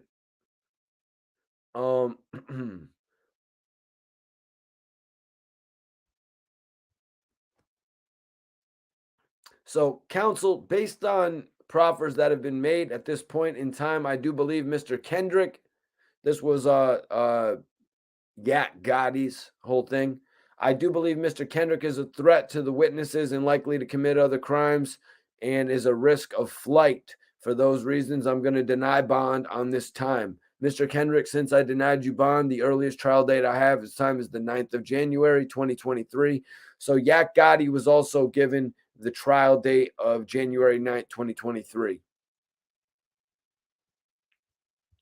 So yeah, basically right there, you guys, Yak Gotti, they kind of threw him under the bus with that whole situation. Young Thug, it seems like they went a little bit easier on denying the bond, but Yak Gotti, it's kind of like they were looking at him in a crazy way, it seemed. But I want to get to this last portion of the interview with Gillie. So how did you technically become the king of Philly? Huh?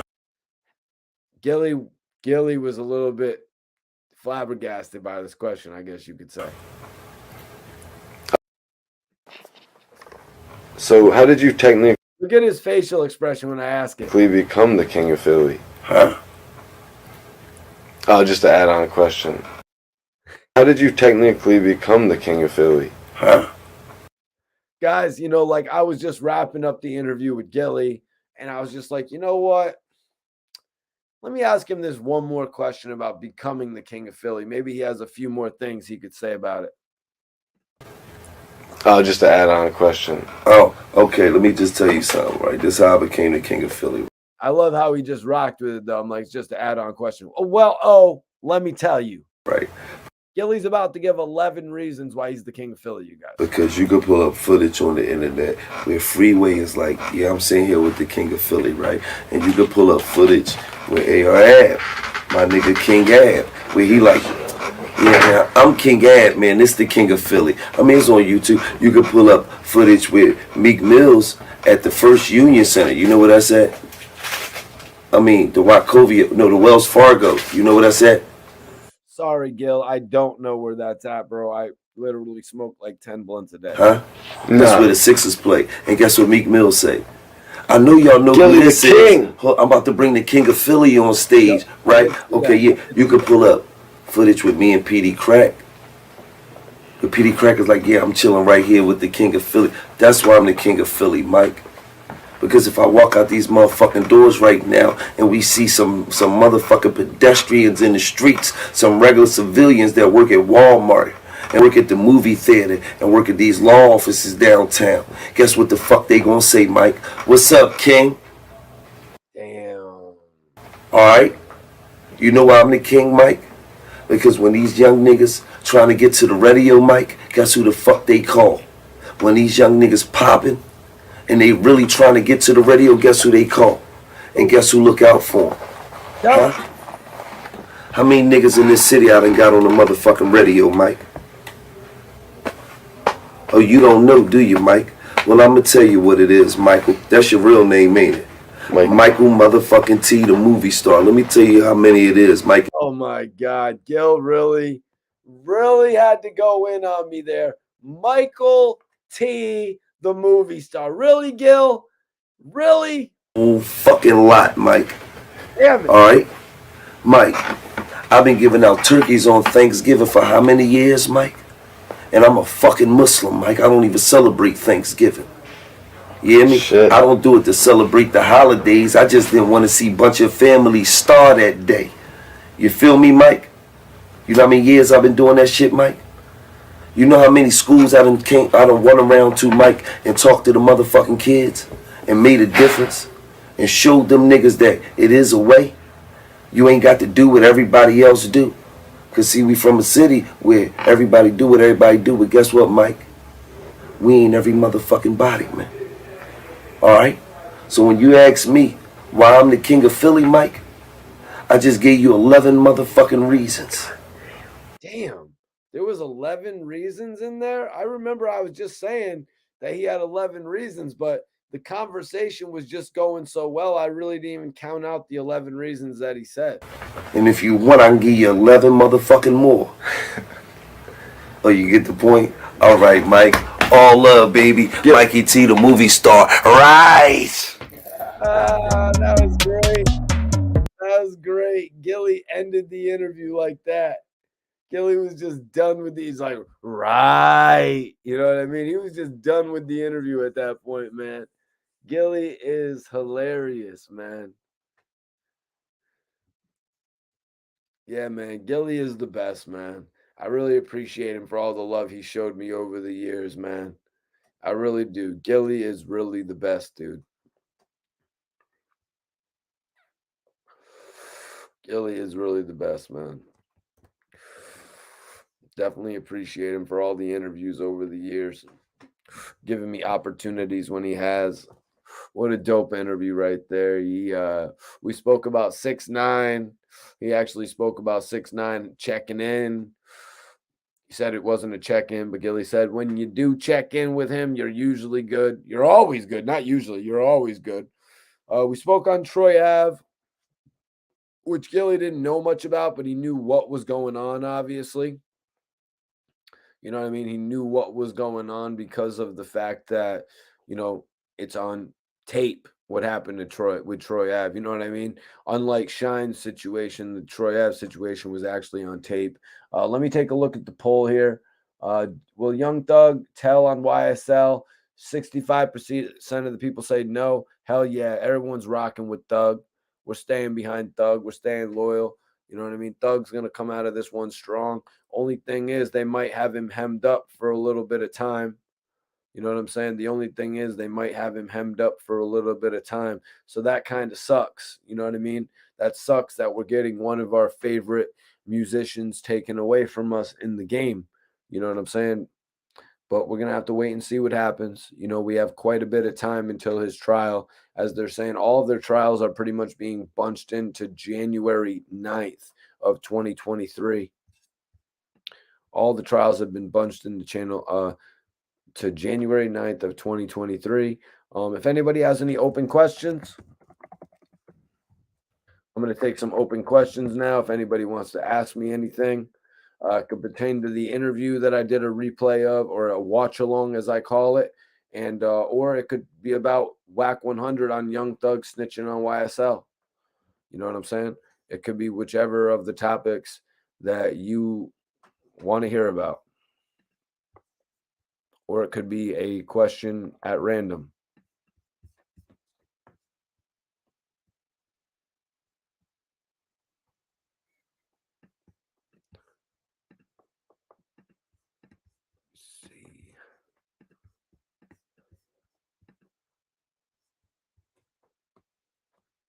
Let me light this back up. Let me get this runts lit back up, you guys. Let me get this runts lit back up. And we in the game, you heard? See this. Oh, what the hell? I never saved that. That's whack. But yeah, if anybody has any open questions, you guys can send them in right now. If anybody wants to ask anything about the topics we spoke on tonight, Yfn Lucci, that whole situation, we spoke on that. Yfn Lucci's crazily getting dragged into this. I really just thought it was, I thought that was just hip hop beef, to be honest with you. Back in the day, I really thought that Yfn Lucci was really just trying to expose Young Thug to get his name out there a little bit more. But, because I noticed at a certain point in time, once Yfn Lucci actually got popular, it almost stopped. It almost seemed to stop a little bit. Now, Young Thug's lyrics seem to paint a different picture, though, you guys. Young Thug's lyrics paint a different picture of that situation. Young Thug, in the lyrics that are being used against him, the picture that's being painted against Young Thug is that he actually has given Yfn Lucci reason not to come at him.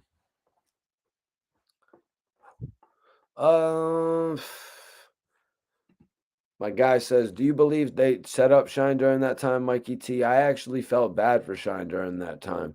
This is open question time, you guys. So if anybody wants to ask anything unrelated,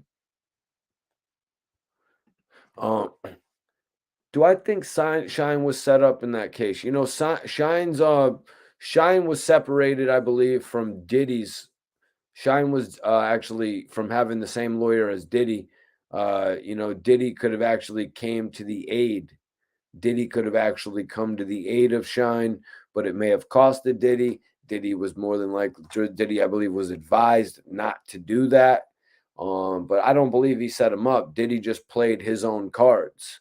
You know what I mean? Diddy played his own cards in that situation. And Shine actually, you know, just got hit up for a bunch of different shit. And then it turned out Shine actually didn't have his citizenship taken care of, I guess. I thought I heard in an interview Shine said when he got released that he could have actually stayed, that Shine could have actually stayed and fought the charges in immigration jail and spent another 6 months or whatever locked up, and then eventually become re-released to America, to the United States. I don't know why Shine didn't do that, you know, but he had already been he had said he already been locked up for 8-9 years at that point, 10 years.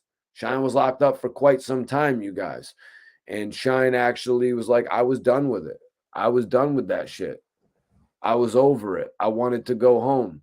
And he didn't care where he went home to. What up, C? Appreciate you for tapping in. GT Massive says, do you think this YSL thing will help slow down the industry cats from acting wild? You know, there's so many different things or indictments, I guess we could just say. There's so many different indictments that we look at in recent time between, you know, the Tekashi, the AR Rab, the Yfn Lucci, you know, Bobby Shmurda years back. All of these indictments came in on these rap squads. And, you know, the fact of the matter is that what these artists were doing beforehand, they cannot take back. Some of the things that they were doing before they blew up and got all this money are things that they cannot take back. So and a lot of the times, if they're things that they got caught up for, they're going to be used against them. You know, now Young Thug actually getting caught up in situations after he became rich, that's a whole nother story. Like we got two situations that Young Thug got caught up in. And then we got Young Thug also allegedly rapping about lyrics about Yfn Lucci, about altercations that apparently happened. Now, we heard about situations with Bobby Shmurda, with him apparently firing off into crowds. You know, these are some of the reasons that Bobby Shmurda and all them got years upon years in jail. All of this shit that happened before they got famous. You know what I mean? All this shit that literally happened before they got famous.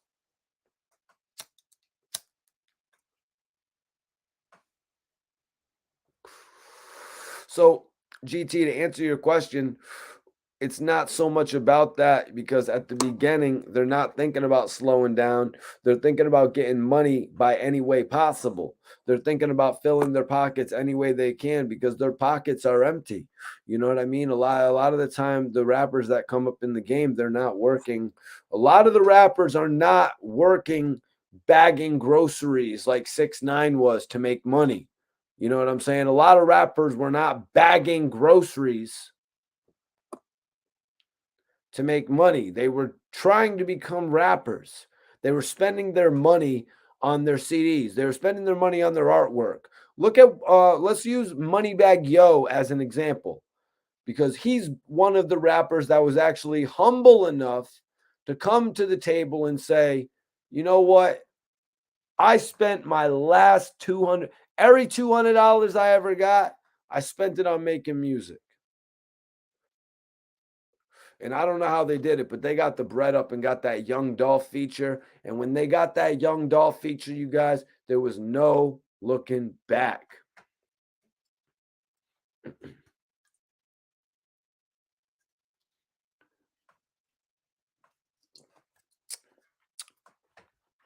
Brian says they're going to take all Thug's money, let him out after 7 years, and make him try to start again. 7 years is a practical prediction. I believe Bobby Shmurda got the same amount of time. They want to take him out of the equation. I'm not going to say off the streets because that's not what it is. That's not where Young Thug is to me. You know, they want to take him out of the equation. You know what I mean? The fact that he has all this money, it's putting all these other people in position to do things. You know what I mean? I don't think they like that. Even though he's putting people in positions to actually own apartments, to actually be able to afford vehicles and, you know, go to grocery stores and shop. You know what I'm saying? He's doing all these natural things as well. But the fact is, number one, I don't think they can take all of Young Thug's money because that was legitimately earned income. And if they were to give him like a 7-year or try to get him to cop out to a certain amount of time like that, under 10 years, just to get him to cop out, which sucks. When he gets out of jail, he is going to make a shitload of money as well. You know, like you say, he can totally rebuild, making millions on top of millions. Quite frankly, I'm shocked that he's only worth $8 million. If you look up on net worth, if you net worth Young Thug net worth, I'm pretty shocked that it's only $8 million that he's worth because of the fact that he's able to earn so much. But he also spends a lot, you know what I mean? But he also spends a lot, you know what I mean?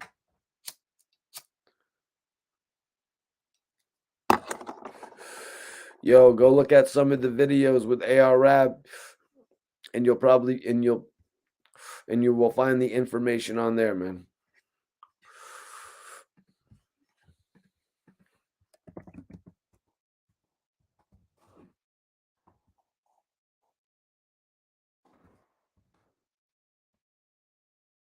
Hold on one second.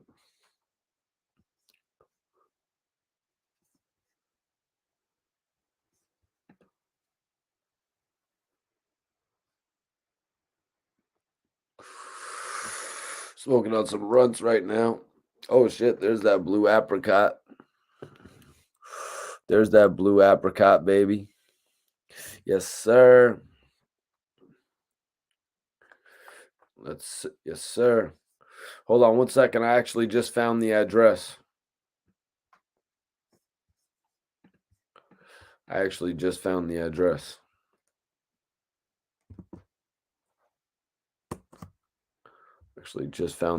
to Troy Ave. Excuse me.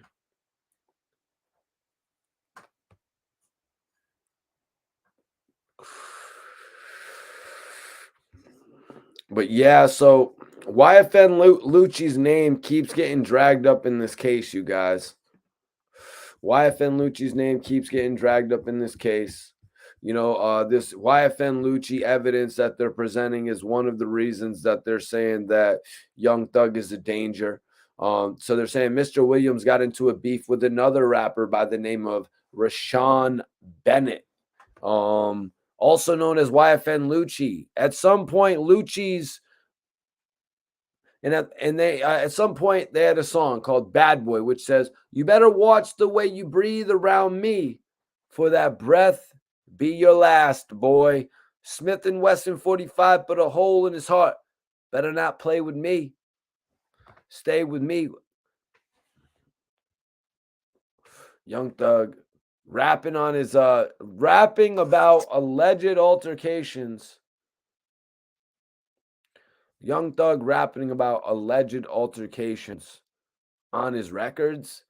You know, when I'm first, let me look that up real quick. Let me go look that up. Young Thug, Bad Boy, I think they said. It was called Bad Boy. Let me read some of these lyrics from Bad Boy. Oh shit. Okay, that's actually a song with Young Thug and Juice WRLD. That's interesting. That's interesting right there. I like it. Let's see what we got here. So Juice WRLD. So Will Smith and Martin Lawrence, I'm a bad boy. Went and got off my ass and got the cash and got in my bag, boy. Please don't think it's sweet. I stay with the heat, even though I'm a sad boy. You better watch the way you breathe around me, for that be your last breath, boy. Before that breath be your last, boy. Please don't think it's sweet. I stay with the heat, even though I'm a sad boy. You better watch the way you breathe around me, for that breath be your last, boy. Okay, there's the lyric right there. There's the lyric right there. Let's go to Thug's verse on here, though.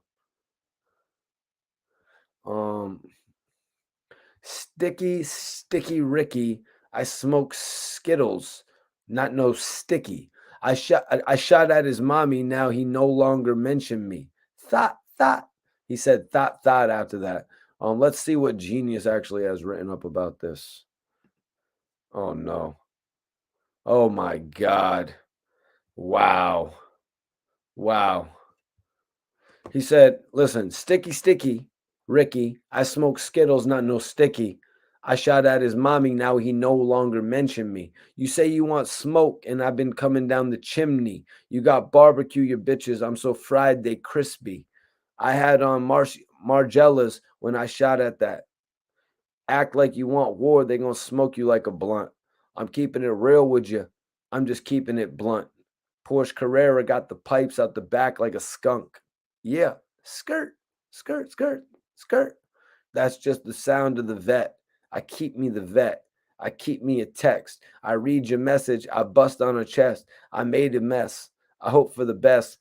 Gold like a chest. I be the best. You see, Young Thug's got some interesting lyrics here. Now the first part, he had a one little couple gangster lines mixed in with that, talking about I had Margellas on when I shot. Act like they want war, they're gonna smoke you like a blunt. But then he mixes it back in there with this. I keep me a text. I read your message. I bust on the chest. I made a mess. Yeah, so I just wanted to read those lyrics to see what Young Thug's talking about. You know, he just has a smooth way of putting all those crazy lines in there. It's not like they're Lloyd Banks crazy bars, but they're just like crazy ass gangsta shit that like you would be watching like a gangsta movie, and then the boss would be like, he'd be saying all this gangster shit, you know what I mean? And it's like you would like want to like write down like the lines so you could like at some point in your life say them later. You're like, yo, man, the OG in the clique said this that day. Like that's what make Young Thug's lines so dope. Porsche Carrera got the pipes out the back like a skunk. You're like, and then you'd be saying that to your friend. You're like, yo, man, Porsche Carrera, man, pipes out the back like a skunk. You know what I'm saying? I'm just being.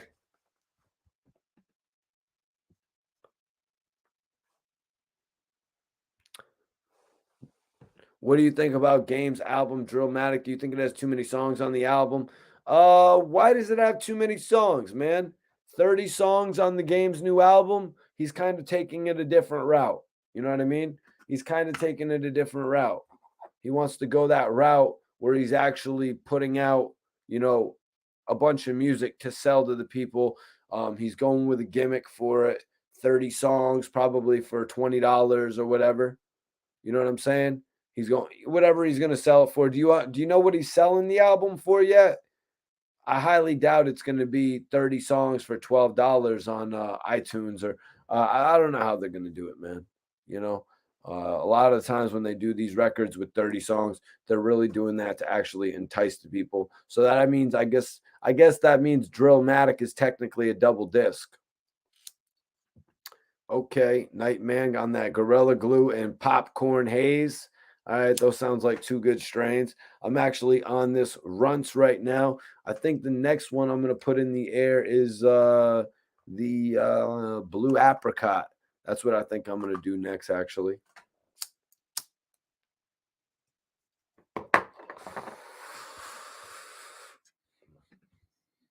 Whoa. But yeah, that's crazy. So it's a song called Bad Boy, a song with Juice WRLD that they're actually using against Young Thug here. It's like crazy. They're using a song that he has with Juice WRLD again. It's like, yo, are you kidding me? These dudes were making millions of dollars off of their music, and you're using that shit against them. I need everybody in here that's not subscribed. Make sure you subscribe to the channel right now. If you have not subscribed to the channel, make sure you subscribe right now, you guys.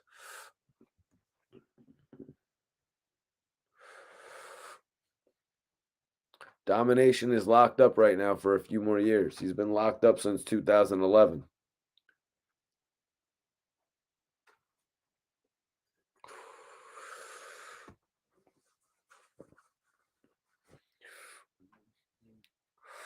Damn, Ant. Damn, Ant, you got some good chronics over there, man. Alien Cookies, Cherry Cake, Red Eye OG. That's the smoke that y'all got over there in East Oakland.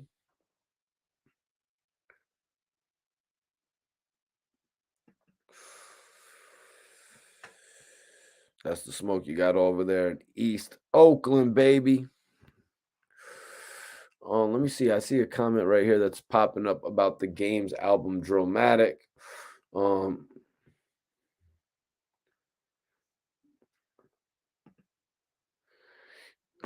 Game needs to stop to be Matic. You got to come from NYC, living out our mind state when you crazy but a little sane.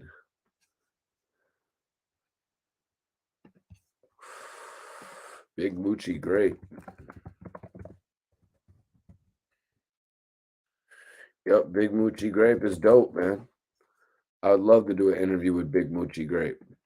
I don't sleep on him. We were actually talking about, Brian, Big Moochie Grape a few months ago. Rest in peace to young Dolph. Dolph had some good intuition. He signed Big Moochie Grape, right?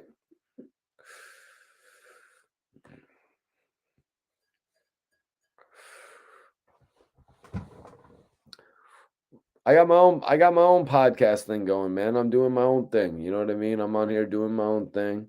You know, I have guests on the show all the time. Spider Loke is welcome to come on the show anytime he wanted to come and politic with me. Spider Loke has a lot of dope opinions, and he's also had a dope career that I've followed, actually.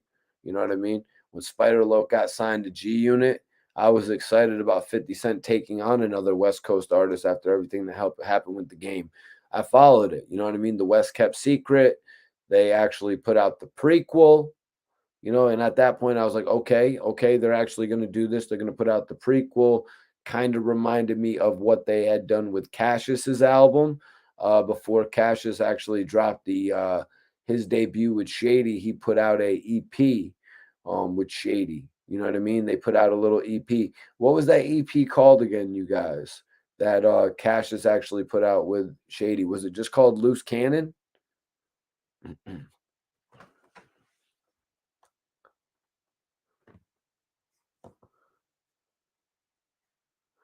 What up, Inf? Appreciate you for tapping in, bro. Ismatic. Well, bro, I think Nas and Game are good friends, bro. Nas and Game are good friends. Game is, I think that's only us being cliche, saying that he's taking drill music and Illmatic. And if that's really the story, I mean, Jesus, man. If that's really the story, I mean, you know what I'm saying? Like, then it's not the most creative title, but you know, maybe it's just some bangers on there. You know what I'm saying? I imagine it will be. The Game has dope music. Maybe I'll review it on the channel. I've been thinking about going back and doing some classic reviews though as well, like Lloyd Banks's album, The Hunger for More, maybe even 50 Cent, The Power of the Dollar album. I've been thinking about going and doing some classic reviews, man, honestly, because I want to talk about some of the old music. I have a lot of content on YouTube, hours of content. I think it would be dope if I could put aside a few hours of that to actually talk about some of the music track by track, sort of like how I went over the Jim Jones album with Mano. You know what I'm saying? That was a really dope album to go over. You know, they got a major single out right now called Slide with Fabio Foreign. The Lobby Boys are doing their thing. I want to go over music like that, but it's also good to go over some classic music as well. It's also good to go over some classic music, you guys.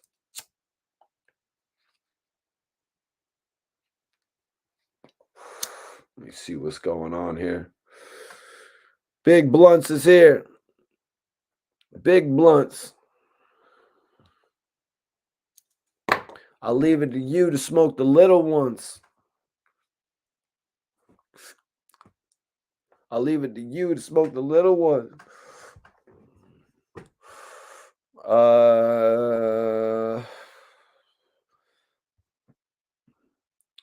Ruga? Who you talking about, bro, when you say Ruga?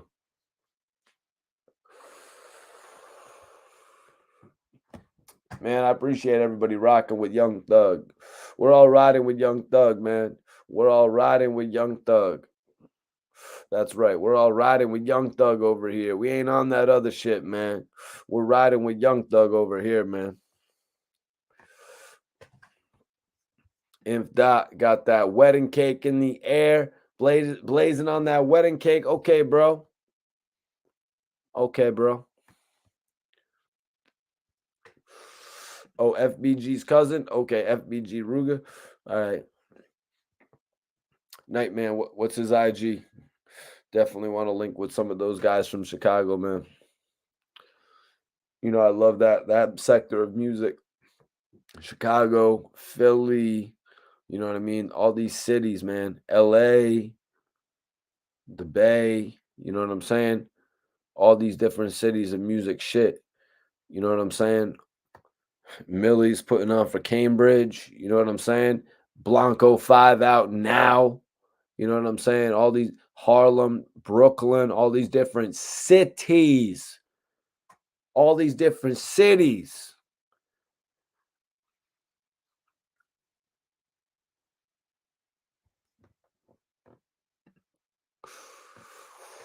Yfn Dot says, I don't think the bro Thug gonna rap. I'm with you on that one, man. He has too much to lose. Now, the thing about 6ix9ine, right? The thing about 6ix9ine, you guys, was that even though 6ix9ine had some popping ass shit, it was kind of inevitably gonna fall off. You know what I mean? It was inevitably, he was waiting, he was kind of waiting for his shit to fall off. You know what I mean? And it did. And no, it didn't fall off. He just got locked up and he didn't want to face the amount of time he was going to face to really make what he had real. So then he came out of jail. He had the original, no, not the original, the initial glitz and glamour of it. But like many people that come out of jail after just a second, that glitz, that shine, it fades away. You know what I mean? Even look at guys like Gucci Mane and Boosie who came out of jail. They were making all types of money when they got out of jail, when it comes to shows, when it comes to albums. You know what I mean? I think Boosie got a little bit held up on his album, but he was making all types of show money. 6ix9ine didn't get that opportunity, you guys. 6ix9ine's show money was not like that. Why? Why, you guys? Why? Because it was the pandemic. 6ix9ine literally had a, shout out Coney Island.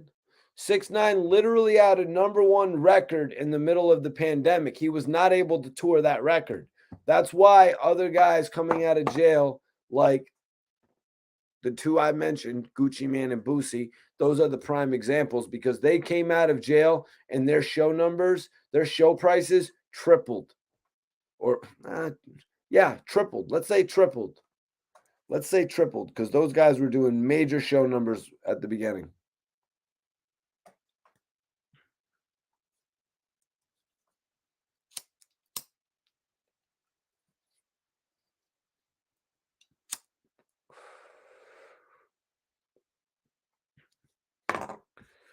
What do you think about King Von, Mikey T? You know, I got a lot of respect for King Von. He actually came out to Connecticut a few times. First, when my guy Murda, who used to run the nightclub, he actually had him out there, and King Von came with Little Durk, and Little Durk turned that shit up in Connecticut, you guys. Everybody was loving Little Durk. King Von was there. He let King Von perform his song. Everybody in the club knew the lyrics to Crazy Story.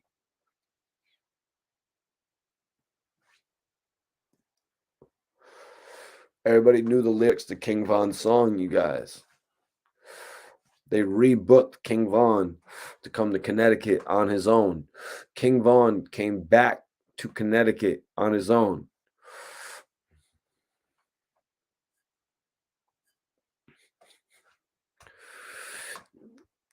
What'd I say tonight, John? What'd I say tonight that's got you thinking about putting me in your script, bro? Salute my guy. He said he's about to put me in his scripts.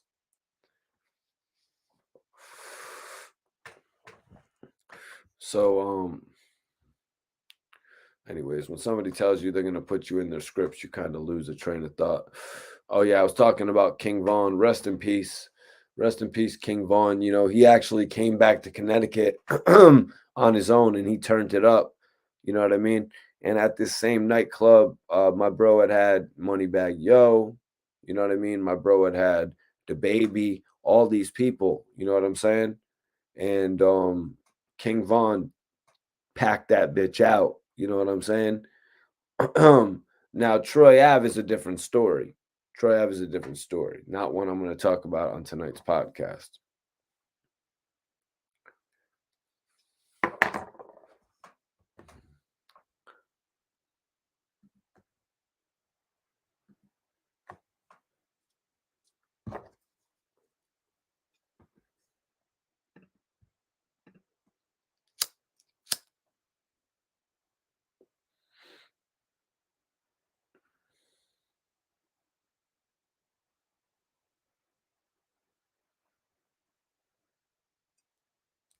Yeah, I'm not like these other bloggers, man. I'm not like these other bloggers, man. I'm going to interact with the people in the chat. You know what I'm saying? Hopefully they realize that. Hopefully y'all realize that and you interact with me more as well. You know, it's all about having a productive conversation, especially when it comes to the news topics, even when it comes to the watch along. You know, it's all about interacting about the shit. I'm just hoping that everybody in there gets that so y'all continuously tap in and have this conversation.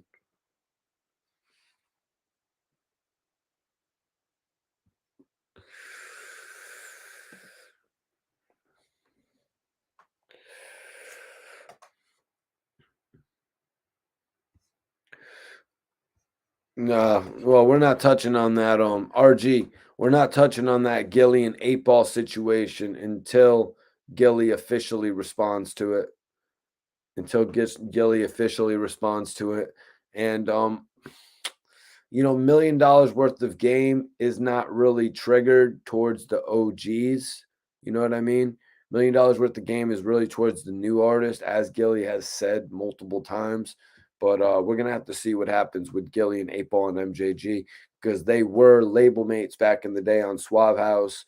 I know that's an important part to Gillie's career. You know what I mean? Actually getting that acceptance and going out and working with Texas, one of the dopest labels out there at the time. Because you know, at a certain point in time, everybody's eyes was on Texas when it was that whole, you know, Paul Wall, Slim Thug, you know what I'm saying, Mike Jones, Little Flip. Everybody's eyes was on Texas for a little minute. They had their run. Major salute to Inf.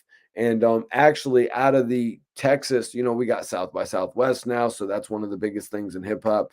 Major salute on the super sticker. I appreciate everybody that supports the channel with super chats, super stickers. You can ask whatever question you want if you send in a super chat or a super sticker, you guys. So be sure to offer a question in as well, because I will offer whatever you ask if you're sending it in with a super chat. You know what I mean? That question will take precedence. That question will take precedence if you send it in with a super chat. Major salute my guy Inf.Wise.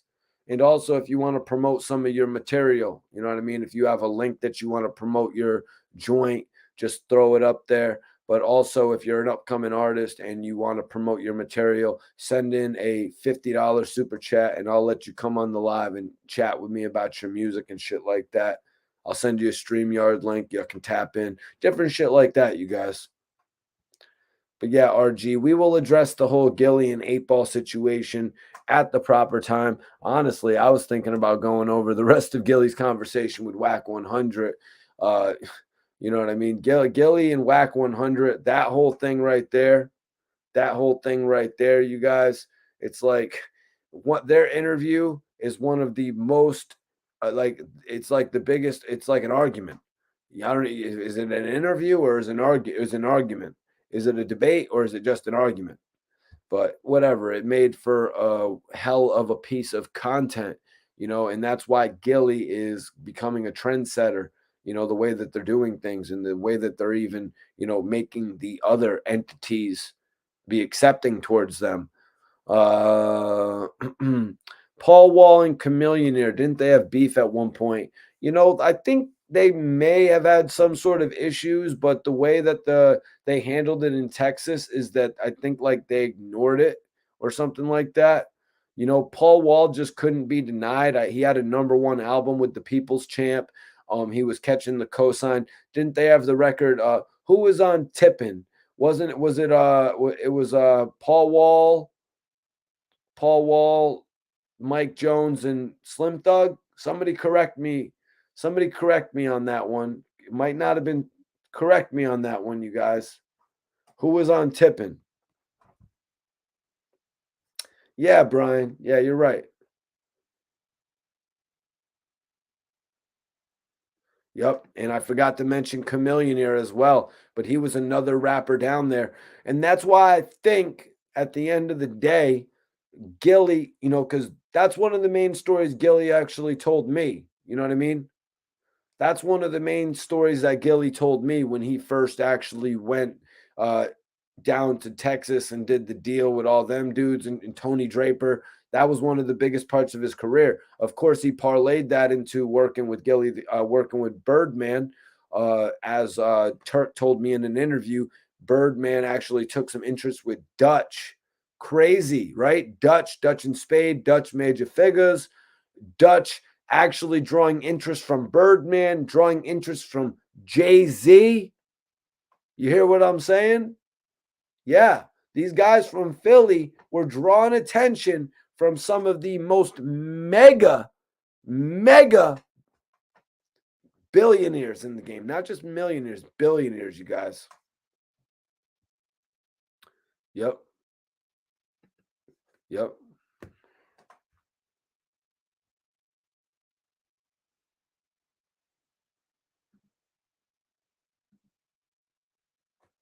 Facts. Mike Jones and Slim Thug. Yeah.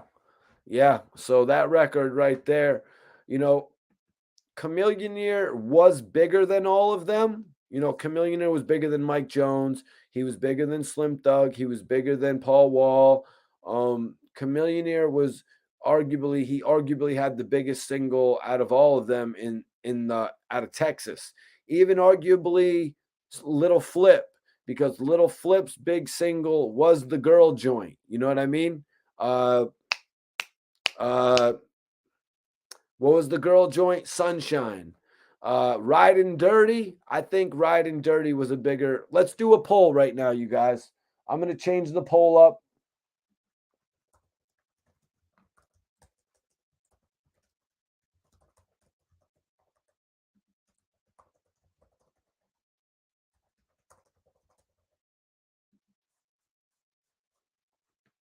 So we're going to do a poll right now, you guys.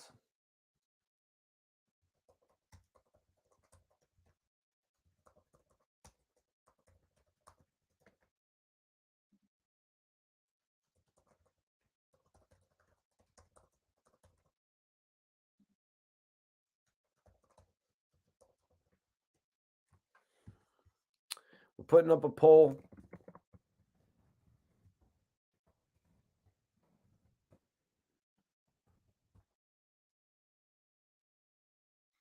Okay, let me just see. Oh, yep, like a boss.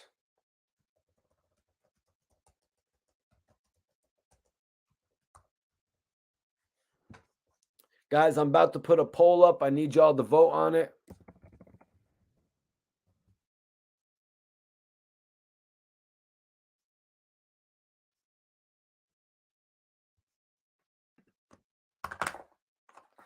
Putting it up right now. And we're going to see who had the best single from Texas. What up, what up, what up, what up, what up, what up? What's good with you, bro? Appreciate you for tapping in tonight.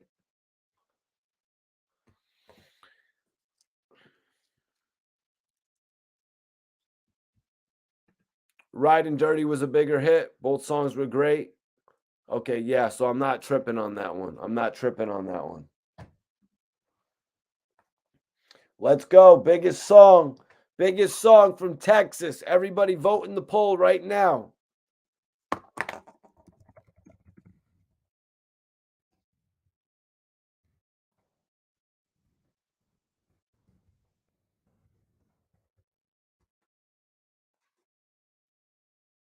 Let me light this up. It looks like I'm going to have to roll up that. Oh, damn, this lighter's going out. That's not good. Usually when it goes low once, you're screwed.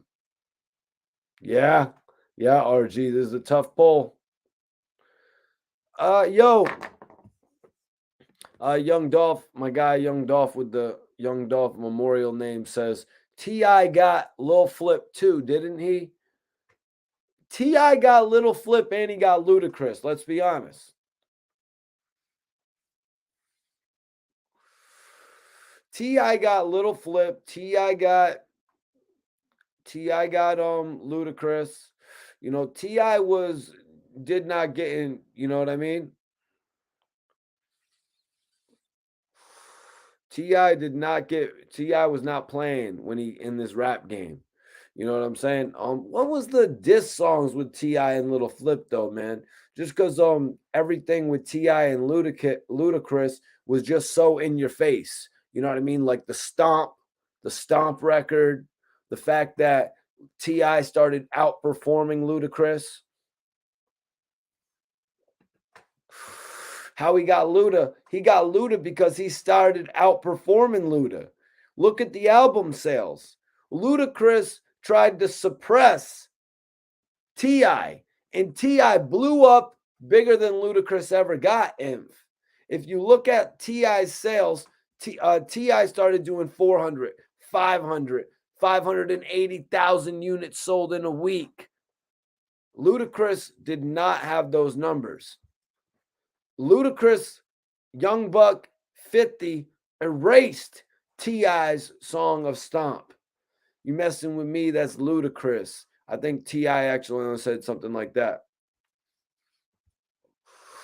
Yeah, T.I. got him on the song. And please stay off the T.I.P. of my. You know what I mean? T.I. got him on the song without a doubt. But that was before T.I. went on to become famous as hell. If I bring up the albums right now, you guys, if we do a compare and a contrast, if somebody sends in a $20 super chat right now, I will do a full compare and contrast of Ludacris and T.I.'s albums. But I'm letting you guys know T.I.'s album sales went above Ludacris's album sales. That's how he beat him. Now, I want to know how did he beat Lil Flip? How did he beat Little Flip, you guys? That's what I'm wondering right now. Dude, if I just said the wrong name when I was quoting the bar, I think everybody knows what I mean, besides this one dude who just logged in for 10 seconds and heard me misquote the Ludacris bar as T.I. I think everybody in the chat knows what the hell I meant. One guy logs in here for 15 seconds. I actually say both men's lyrics. T.I. said on the song, he said something like, "You messing with me, that's Ludacris." And then Ludacris replied and said, "Stay off the T.I.P. of my." But then ultimately they took T.I.'s verse off and they kept Luda's on, and they put him with the game. They put the game on there because it made a little bit more financial sense to G Unit. And you know what, guys? Back in 2003, when Young Buck's album, let's see if Mr. On Point recognizes the point of this. Back in 2003, it was not a certainty that T.I. was going to blow up. But in 2003, Ludacris was already a major star. In 2003, Ludacris couldn't be denied. In 2003, T.I. could be denied. They could have said, T.I., we don't know if it's all going to be there for you. We don't know if T.I. is going to be a major celebrity who was going to go on to sell 500,000 records in a week. Ludacris, I don't think Ludacris has ever moved over 500,000 in a week. Just off the top of my head. I don't believe so.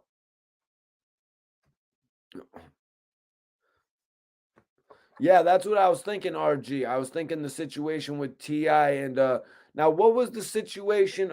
T.I. had another situation with Shawty Low. Another situation with Shawty Low. That one got physical at the Dirty South Awards.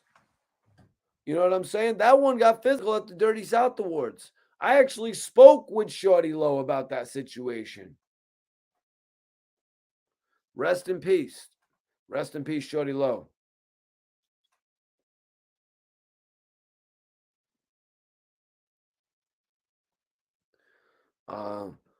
My guy says, I thought T.I. was actually pissed. I thought T.I. was actually pissed that G Unit remixed his 24 songs, but that shout out them at the end of the song. I forgot the mixtape that was on. You know, man, at that point in time when T.I. had released 24s, T.I. at that point in time was still putting in his work.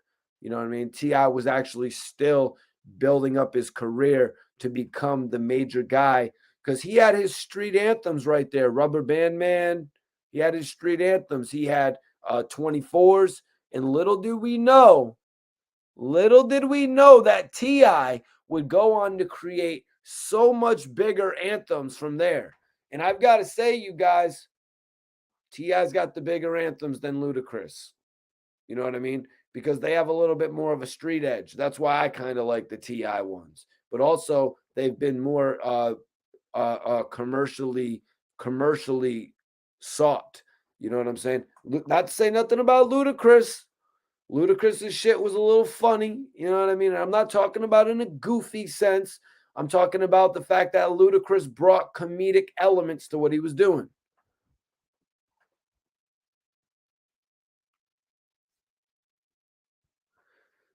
John says, see, that's what I'm talking about. Damn near that every night you go live and you don't miss. Nope, bro. Some people can log in and say what they want, but I come on here and I talk about what I know about. I talk about what we all in this chat more than likely lived through. You know what I'm saying? We got the opportunity to live through all this. You know, it's one of the greatest times to be alive. I see who did that album. It's the greatest time to be alive, baby. They weren't lying. What was that? Drake and Future? They weren't lying about that shit, man. We have an amazing opportunity right now. Daron says, T.I. was king. Please don't make me bring out the sales. I will show you guys that T.I. shit on Ludacris. I'm sorry, Luda, bro. I just got to keep it real, man. If I'm not keeping it real, you know, because I'm going to, in the future, you guys, when I get my deal at Barstool Sports, when I get my deal with Academic, whoever comes and picks the kid up, whenever Gillie ever gives me that alley-oop, I'm going to have Ludacris on the show, and I'm going to have to ask him how he felt about T.I. taking over the music industry. And then you know what? Then we're going to get that versus battle after I do that interview with T.I. Then we're going to, with Ludacris. Then we're going to get that versus battle. But don't sweat it, Luda. We're going to talk about all your movies, all your music. I'm looking forward to having a conversation with Ludacris, you guys. We're going to talk about everything. Why? Because we all lived through everything. That's the best part of it, man. That's why I'm the one to have the conversation. We lived through it podcast. You know what I'm saying? Some shit like that. But anyways, so we have Luda on the show, right? We talked to him about that. We also got to compare the films. We got to compare the films. And let me just say, T.I. coming in with that movie Takers was amazing. But let me just put this in perspective. Let me put this in perspective for everybody watching. If Ludacris was cast as T.I.'s role in Takers, he could have carried it. I want to say if Ludacris was cast in T.I.'s role in the film Takers, he could carry it. Speaking of the films, Slapface the movie coming to DVD. That's right, Slapface is coming to DVD July 26th, baby. July 25th, 26th, the new movie Slapface coming to DVD.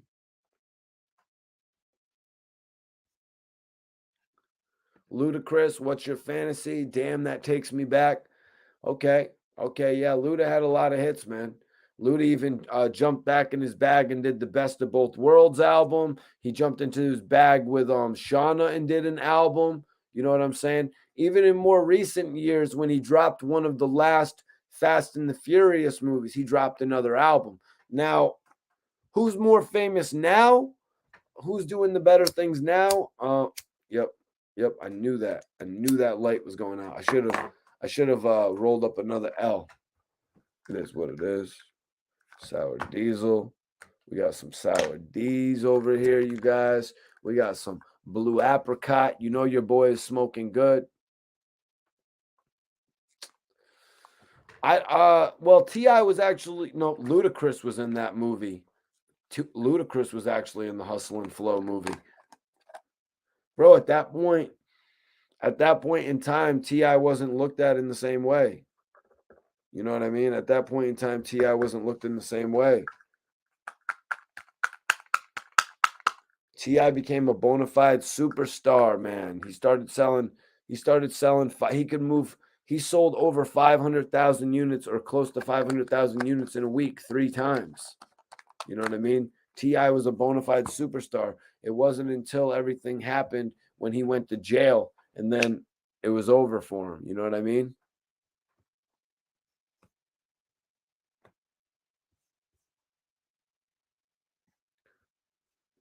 I think T.I. is a very good actor. He was very good in ATL and American Gangsta. I think he was really good in Takers, man. I really liked the way he played the villain role. But like I said a little bit earlier, you guys, I really don't think it would have been a challenge for Ludacris to tap into that role either. So that's saying a lot. You know, Ludacris just really hasn't been given the opportunity to actually play a role where he's actually going to be like that.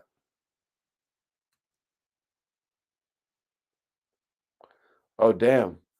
I see another hater in here mad because his live video would only do one view.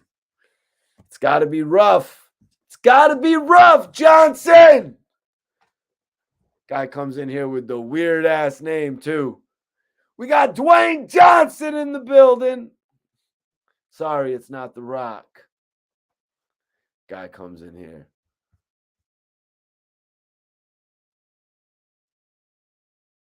What, bro?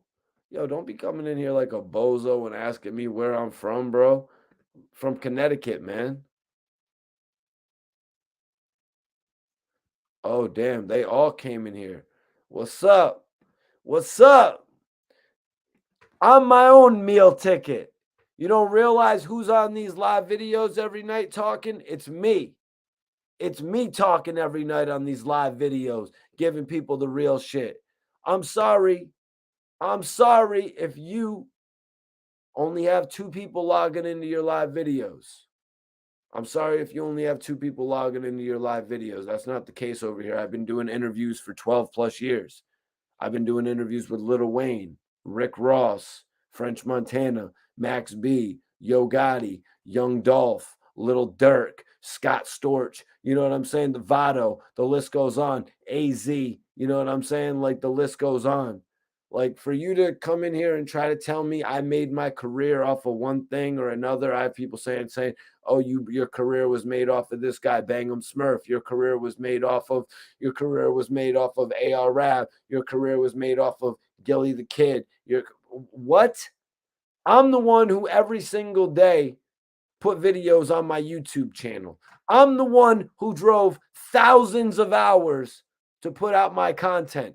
I'm the one who asked the questions that a lot of these other bloggers struggled to ask. Nobody else was asking Gillie Da Kid what's going to happen when the feds come to 6ix9ine. Nobody else was asking Gillie Da Kid that.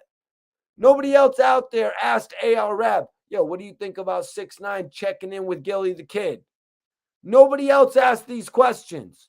I was the one putting money in my gas tank and driving hundreds of miles, spending my money to go and get these answers and to get this information out to the hip hop community. You know what I'm saying? That's what I do this shit for, to get the information out to the hip hop community. Hi haters. Hi haters. Thank you. I appreciate you for tuning in. You know what I mean? I really do. But you know what, man? If you think I just started last week, if you think that you just got out of jail, if you think that you just got out of high school, if you think that you just got out of being grounded from using the computer by your mom and I just started doing interviews, you are sadly mistaken. Just because you got your internet privileges back, just because you logged into the computer on the Wi-Fi at the library, the public library, just because you got to the Dunkin' Donuts public Wi-Fi and you just saw Mikey T is there doing an interview with this guy or that guy. Don't think that's when I just started. I didn't just start doing interviews when you just got the internet. I've been here for a long time. Yeah, you damn right. You damn right. I'm unloading my clip. I'm back on my bullshit. Actually, I never stopped being off my bullshit, man. While all these other bloggers couldn't get on World Star, when they couldn't get on Rap Radar. That's right. You were never on Rap Radar. Whoever is hating on me right now, I'm looking at you. You were never on Rap Radar. It never said with da-da-da. It always said with Mikey T, the movie star. You were never on World Star. You were never on Hip Hop DX. Vlad TV, all hip hop, hot new hip hop. Hip hop unwired. Hip hop wired, SOHH. You were never on none of those websites. I was on those websites every week. That's why I'm here doing this blog shit and people actually remember me from back in the day.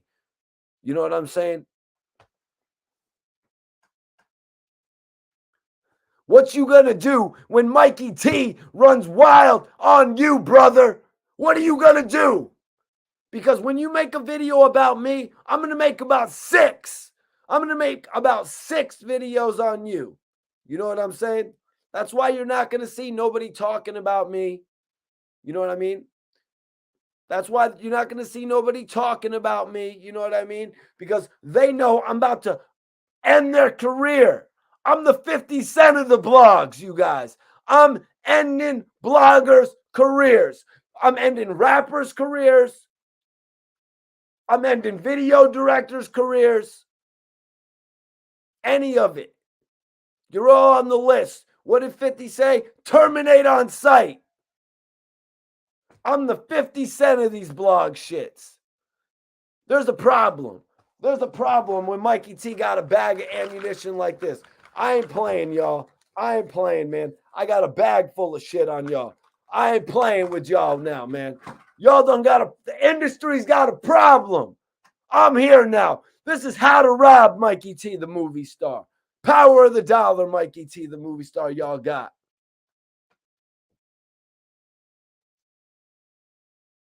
Damn, now that's how you spit a promo. They trip in like a mother. Mikey, they don't want that knowledge, period. This is a grown folk shit. They need to know who been doing real interviews with the real people, real rappers, real stars, etc. Yeah, man. You know what I'm saying?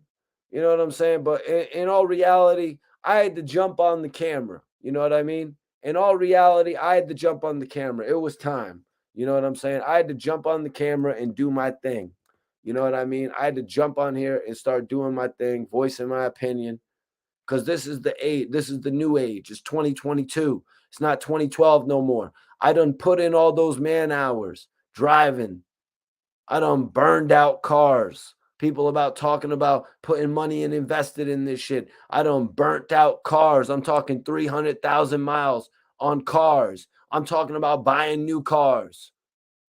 I'm talking about thousands of dollars in gas and hotel stays. And shout out to a lot of the people that actually helped me out when I was doing this shit. You know what I mean? Everybody that helped. You know, when we get to where we're going, you know how it's going to be. I treat this shit like family.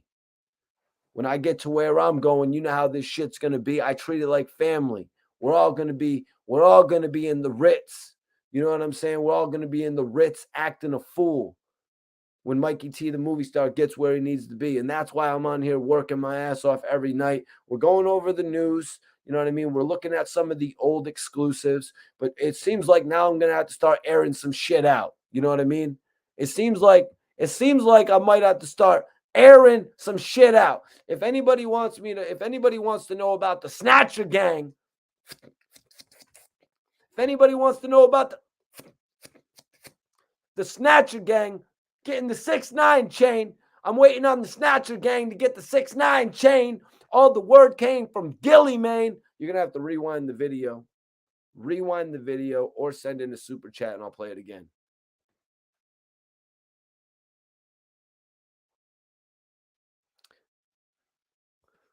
Whoa. Whoa, bro. You talking to the 50 Cent of the bloggers right now. You talking to the 50 Cent of the bloggers right now, bro. You're getting it twisted, homie. You're talking to the 50 Cent of the blog. Let me talk to you right now, baby. Let me talk to you, homie.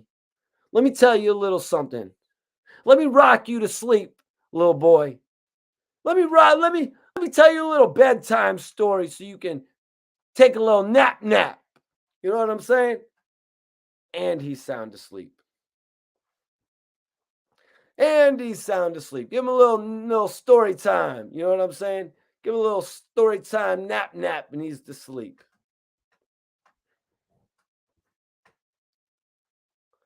But yeah, so see dudes be thinking, oh man. You know how 50 used to say, look at the wheels? Was that 50 who said it? Look at the wheels. Look at the champagne, baby.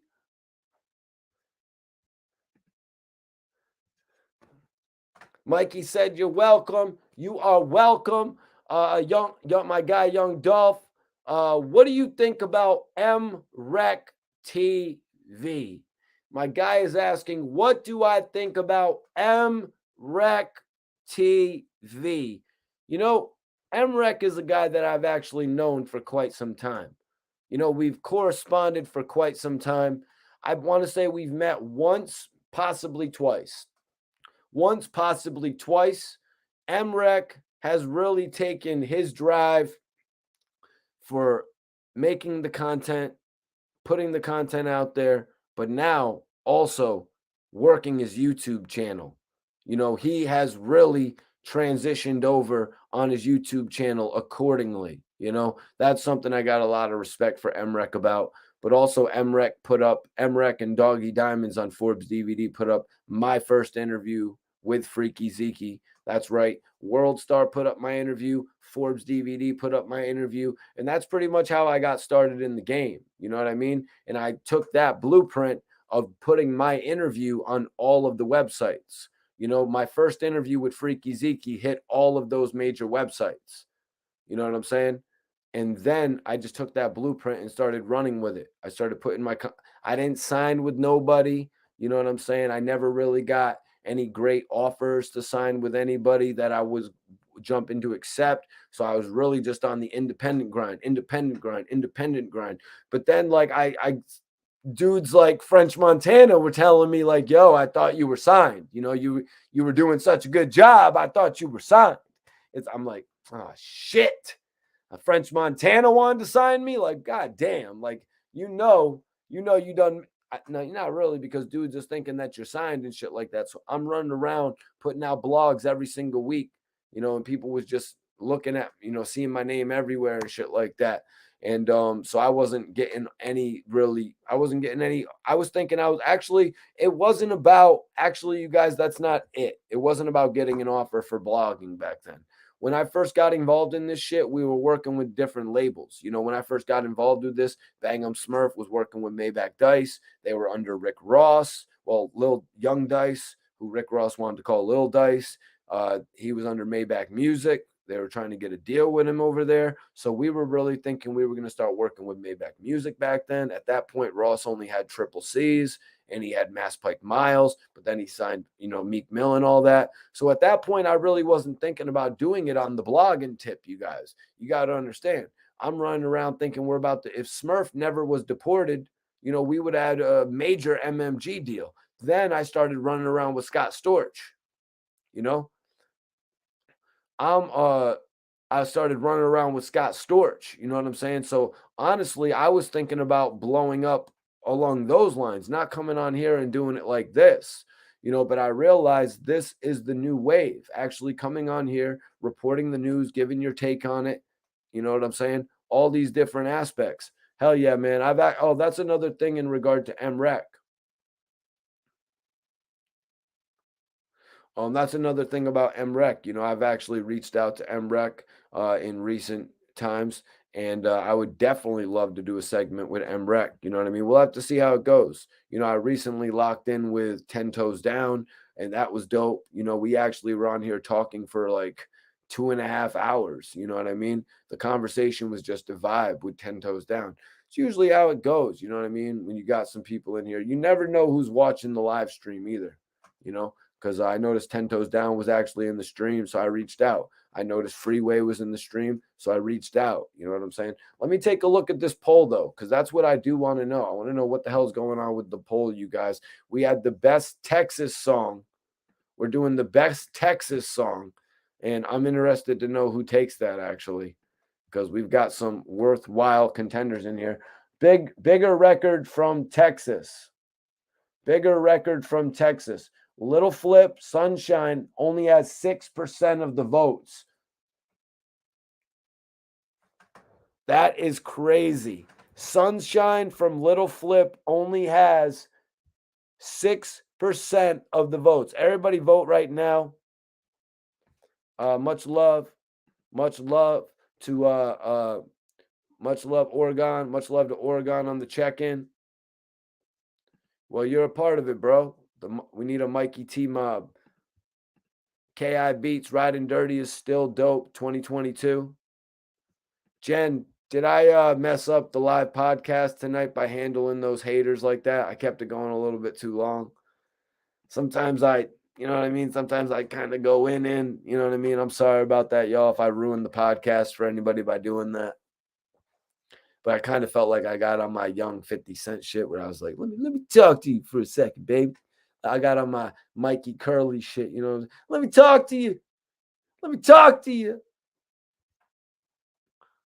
What up, Classic OG? You didn't get notified?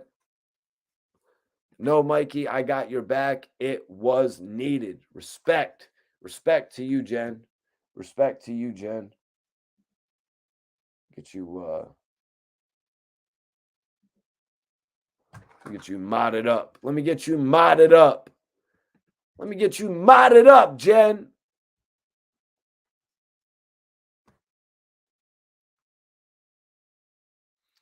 Bro, you're probably like 8. You're probably like 8, man. I've been doing this shit.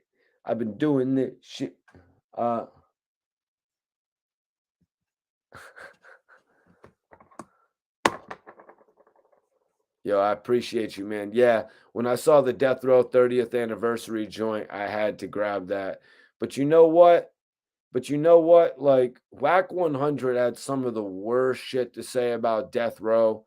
I might have to do a stream about that because he had some of the worst shit to say about Death Row as far as their run with their run. You know what I mean? Their run overall. If I get if there's 83 people in here, yo, if we get up to 100 likes, if we get 30 more likes in the chat, we got 70 likes. If we get 100 likes, I want 30 likes right now. I will read the Whack 100 dissing Death Row shit, talking about they only had a 4-year run out of there. Look at that.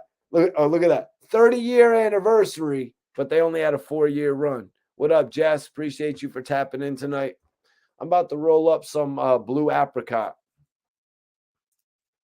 I'm about to put some blue apricot in the air, y'all. About to put this blue apricot in the air.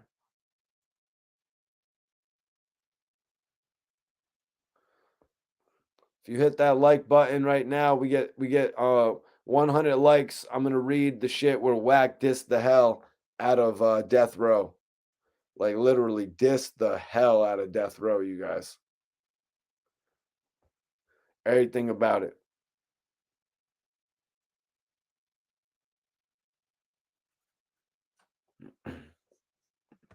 Well, let me tell you that, man. Let me tell you about that because my guy says, Mikey, what would be dope is if they used a snippet, of your promo as an intro to a rap song. That would be dope, brother. Well, that actually already happened. If you go look at French Montana's album, Excuse My French, go look at French Montana's album, Excuse My French. The first song, Once in a While, French actually used my interview with Max B. I'm actually on French Montana's debut album back in like 2013.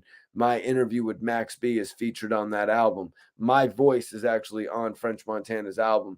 Y'all can go check that out if you haven't ever heard that. If y'all haven't ever heard that, y'all can go check that out right now.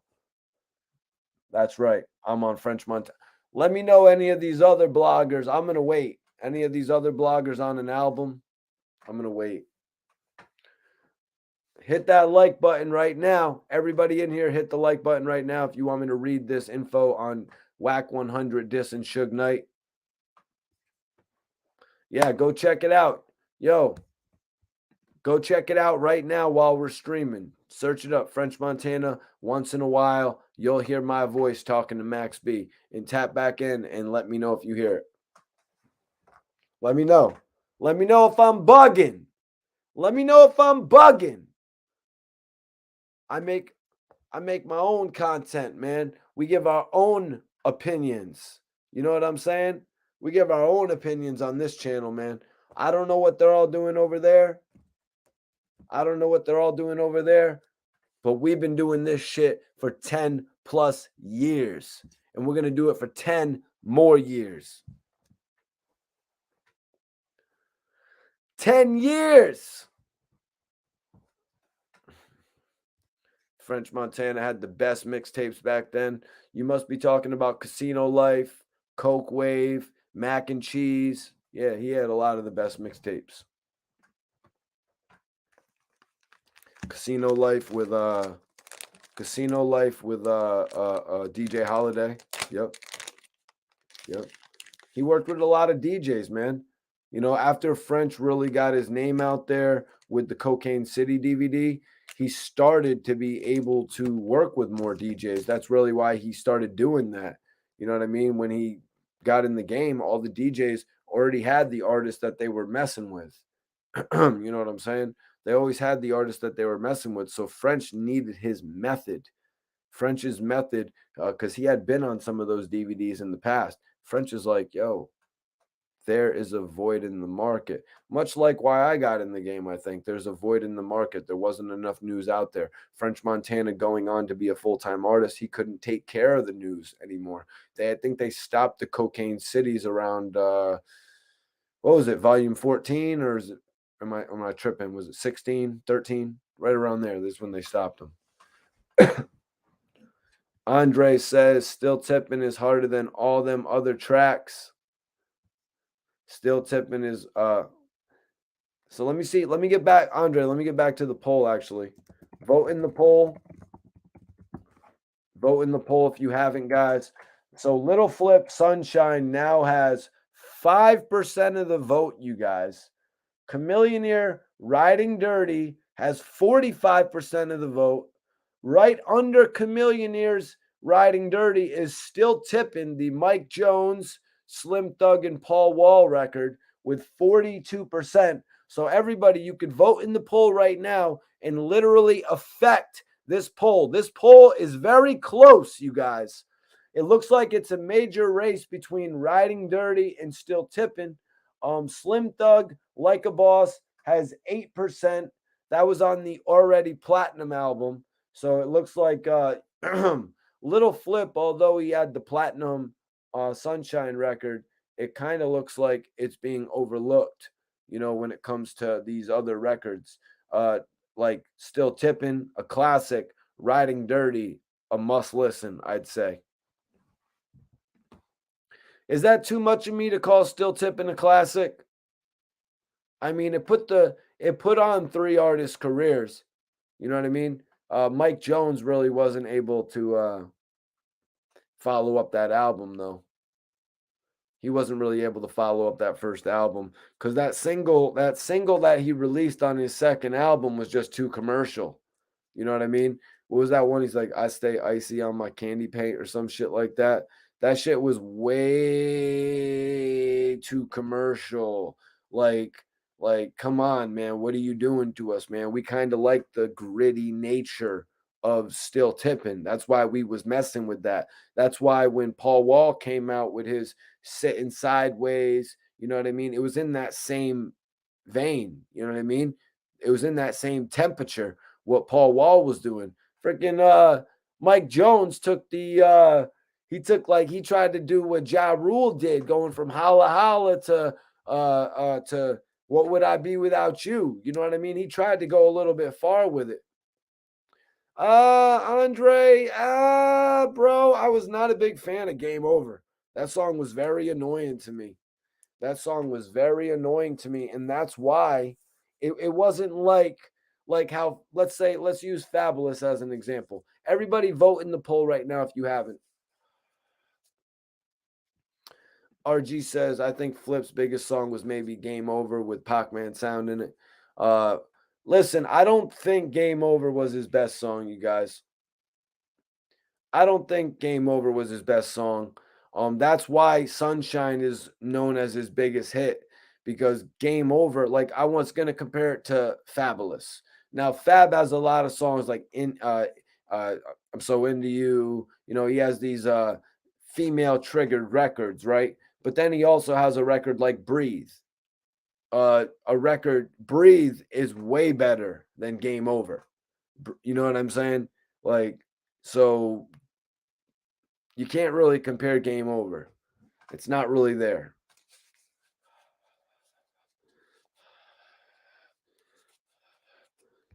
Well, Brian, I don't know that it's he overworked himself. I think that it's just that he changed the dimensions of what we liked about him. It was like, yo, bro, we like the gritty Mike Jones. We don't want the Mike Jones who is at the Ritz, the Ritz Carlton. You know what I'm saying? Cesar Sanchez says Riding Dirty for sure. Well, right now, Sunshine and Like a Boss are actually tied. Very interesting. Again, I think Sunshine just isn't getting as much votes because that was more of a female triggered record. If you look at Sunshine and Let's Get Away, Sunshine is way bigger than Let's Get Away. You know what I mean? But that actually, Let's Get Away was released on T.I.'s second album, Trap Music. That's T.I. wasn't as big as he was going to go on to get. T.I. didn't go on to become as big as he was going to get until after Urban Legend. Urban Legend really set him off.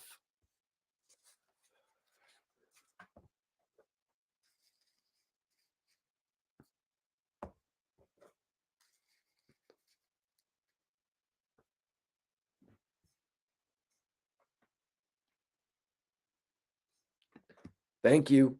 Thank you.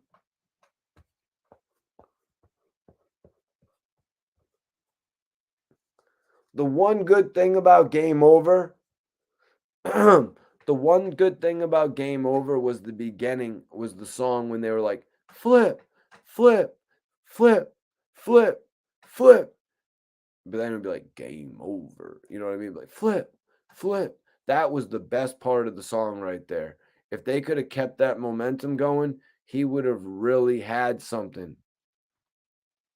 He would have really had something if he could have kept that momentum going. But the way that they just kept going into that sound of the way it was saying game over, it really just threw me off to the point where, like I could not vibe to it. Yeah, let's talk about Jody High Roller. Let's talk. Someone asked me, what do you think about Riff Raff? Riff Raff came into the game in a different way.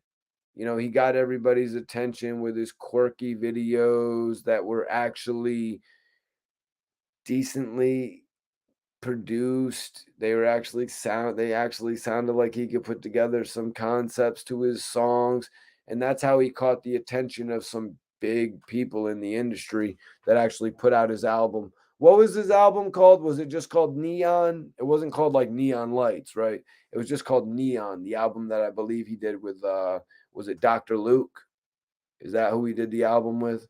You know what I'm saying? I be following this shit, you guys. Let's see. Yeah, it was was it called the Neon one? Yeah, it was called the Neon Icon. The Neon Icon.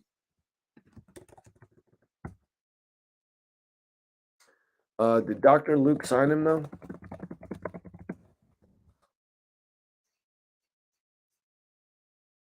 Weird how you can't really find that information online anymore.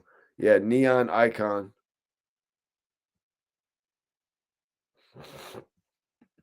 Yeah, Riff Raff was funny, man. Riff Raff was funny, man. You guys will hear more what I think about Riff Raff though if a certain blogger decides to respond to me. You know what I'm saying? You guys will hear more about what I got to say about Riff Raff if a certain blogger decides to respond to me.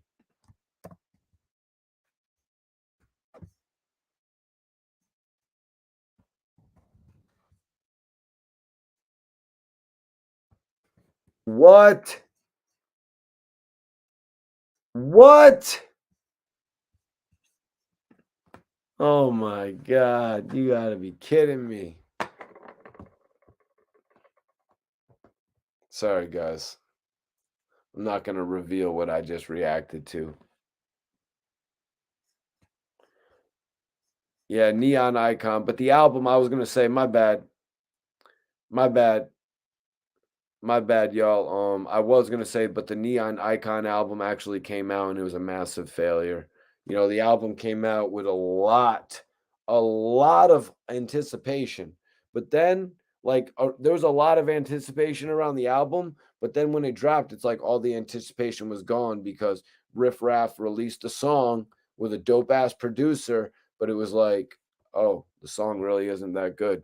He really isn't all that better than when we were just listening when he was making songs like the Pineapple Panther or whatever, the Peach Panther or whatever it was. Mikey T is the Duce finish. Yeah, I actually just finished the Duce before the stream. I'm gonna have to go pick up another. I'm gonna have to go pick up another bottle of Duce. I'm gonna have to go pick up another bottle of Duce if I probably, you know what I'm saying? You know what I'm saying? But I'm Gucci though. I'm Gucci though. I gotta.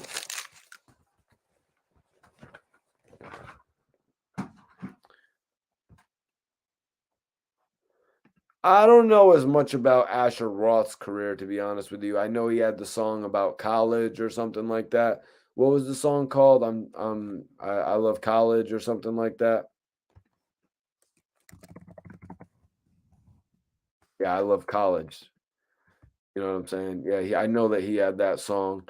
I didn't really follow him so much though, and it's not that I followed Riff Raff a lot. His videos would pop up on World Star all the time. That's kind of how World Star actually, you know, World Star would actually post his videos every day. Now, why would they post his videos every day? Because he was actually on an MTV show, I guess. The fact that he was on an MTV show or VH1, whatever it was, I think it was from G's to Gents, a show that I never really watched either. But so they had this show. Riff Raff was on it, and then World Star. World Star, they would literally post people that had a moment of fame all the time. Like they would always be posting like the Choppa videos. They posted all my videos with Freddie P. You know what I mean? So if you had a moment in time where you were actually on television, World Star would grab all your shit and put it up.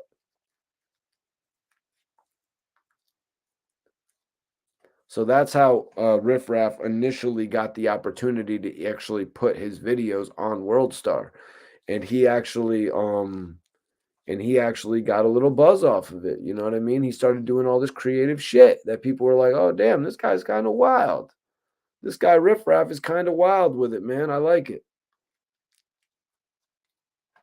But then when the album came out, he sold like 4,000 copies first week. Maybe it was 11. Maybe it was 11.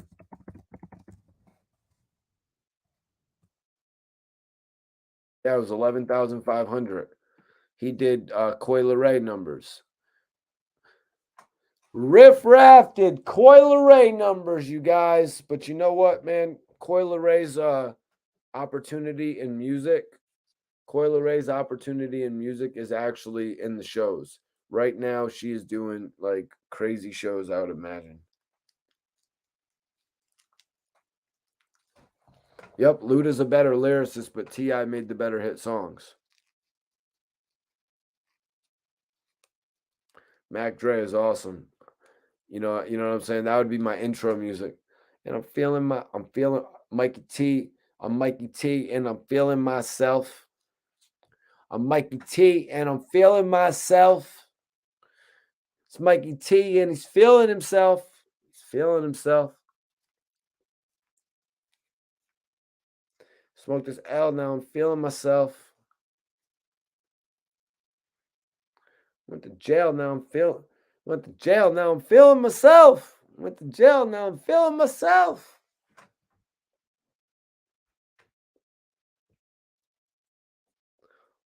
Got out, now she's feeling it well.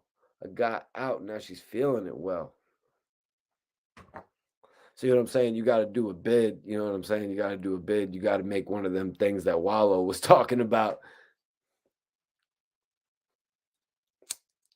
I'd have to watch the Wallow tutorial.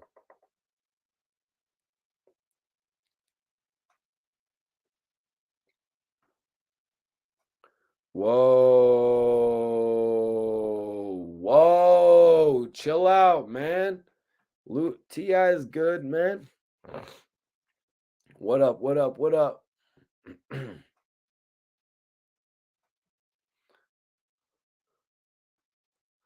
Salute, Chris. We got New Haven. We got New Haven in the building. We got New Haven in the building, y'all. New Haven CT.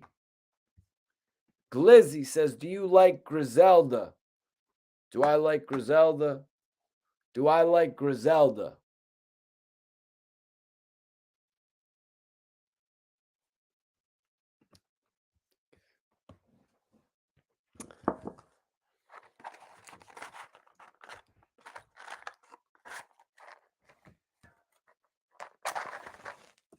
Let's see how this blue apricot is hitting.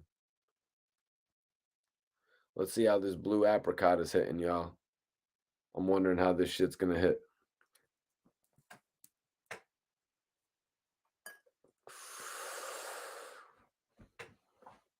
Sorry to any of the other bloggers that I offended tonight out there. I do apologize if I offended you. I do apologize if I offended you. But I only keep it real.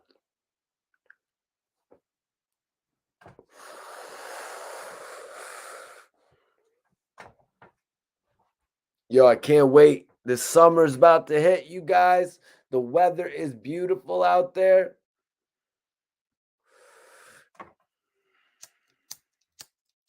The weather is beautiful, you guys. My shit ran out. My shit ran out.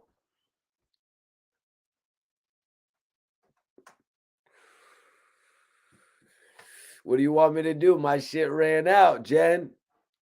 What do you want me to do here? I got the pyramid. I got the pyramid going over here. We're smoking good on this channel, you guys. Hope y'all is enjoying the show, man. Hope y'all is enjoying the show. This is what we was watching a little bit earlier. I was doing a throwback of my Gillie Da Kid interview. The King of Philly, man. A.K.A. Gillie. You already know I'm rocking with my boy Mikey T, the movie star, man.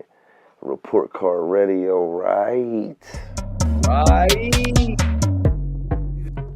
So Gillie, and speaking about that, how do you feel about Tekashi 6IX9, man? Does he need a pass when he comes to Philly? Does he got to check in? I ain't one of them niggas. Yeah, you ain't got to check. Does he need a pass? Does he need a pass, Gil? I need to know. I want to know, does he need a pass? But none of these other bloggers were going around and asking that question. None of these other bloggers from any of these other reputable sources were going and asking this question. It was just me.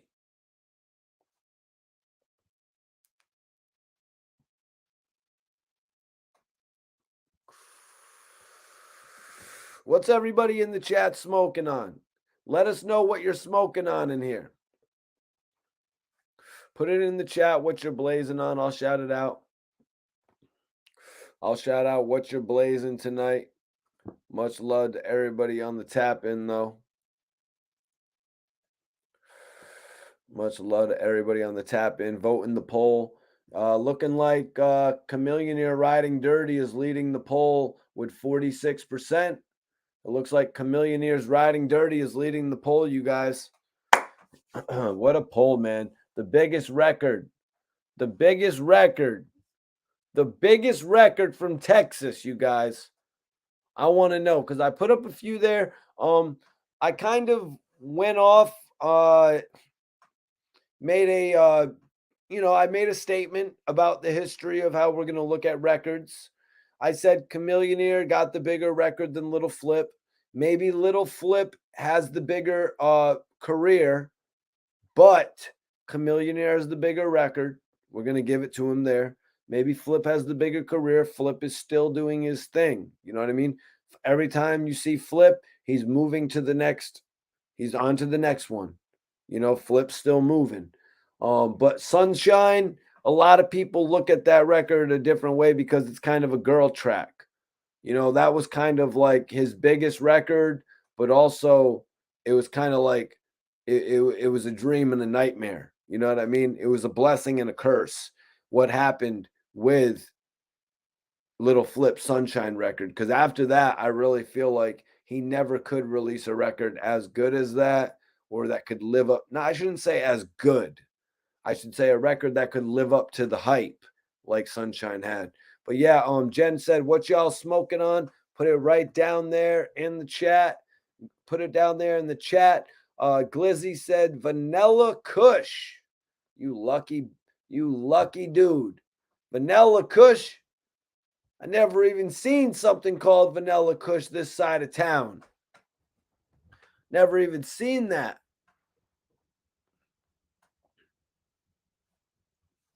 Andre, I appreciate you, bro. He said, you got to be doing something right. You got haters. Let them hate and make sure you keep doubling up and getting more and more. Yeah, I hear you, bro. And Colin, Andre, I appreciate you for tapping in and adding to the conversation as well, my guy. Brian said he's smoking our runts this week. Yeah, bro. I got some runts too. You know I couldn't go. Without getting some runts. And I ain't capping on y'all. I don't cap on my audience.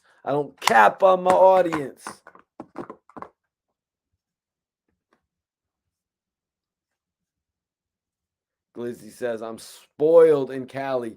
Yeah, man. One time I was actually searching the dispensary menu, and this one dispensary that's here in Massachusetts, there's actually the same dispensary name in Chicago, right?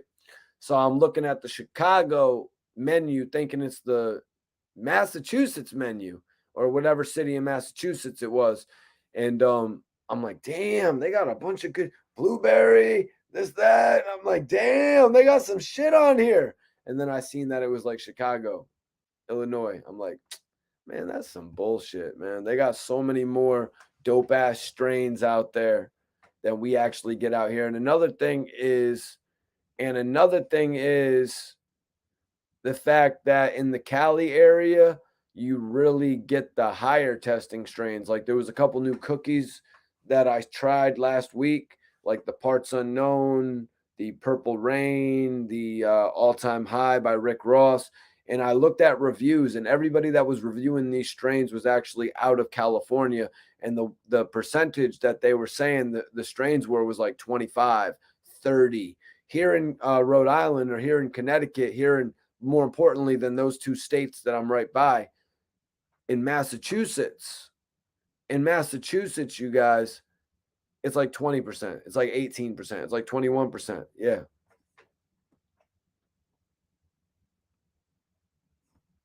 That's crazy. I be seeing those pictures.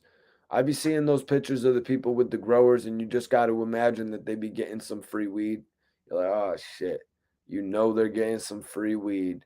You know, but how much free weed, bro? Is it like they give you like 5 grams of each bud just to try? They 1 gram of each bud to try? That's one thing I've wondered. How the hell is my L out?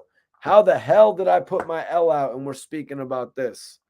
Let me just make sure because I got all these small jars now. It's really a hassle with these grams. I'm not gonna lie. It's really a hassle. The fact that they did the deal like this week. Now I got like literally all these jars that I got to deal with.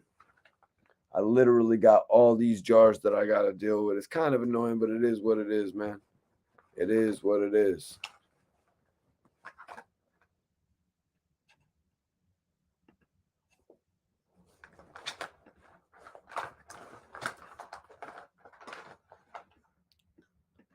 You're in VA. They just legalized. Damn, they legalized it now in VA? They just legalized it in VA? What, for medical or what? Yeah, man, we got some good shit on deck. It's fitting to be a good week. Oh. Woo! Oh. You gotta be kidding me, man. You gotta be kidding me, man. Ha! Lit! We lit, you guys. We lit this week. I hope y'all are looking forward to the hip-hop news that comes out this week. I'm sure there's going to be a lot to talk about this week. Chris, yeah, man, Chris, why are you bringing up the Benny the Butcher and J. Cole joint? We've been checked that out. Why are you bringing that up though, bro? Just wondering. Was there anything in particular you wanted to say about that, Chris? Because yeah, I'm pretty sure everybody in here has checked out the Benny the Butcher and J. Cole record.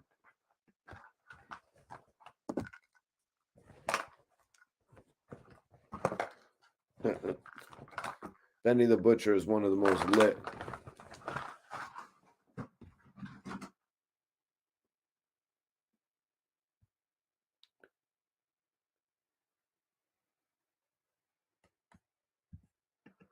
Oh, Nightman, he capping Mikey, strawberry, blueberry, never heard of vanilla kush.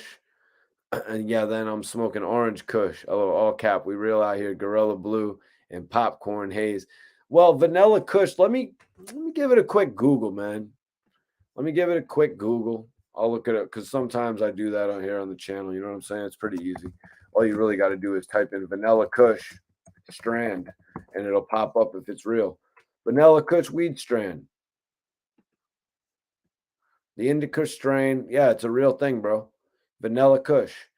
This indica strain comes from Barney's Farm in Amsterdam and clinched the second place overall in the 2009 High Times Cannabis Cup for the coffee shop and seed company. Bred from Afghan and Kashmir strange, this Kush beauty is a gift to the senses with their notes of vanilla, lavender, and a hint of citrus. So yeah, this weed actually won the second place overall in the 2009 Cannabis Cup, bro.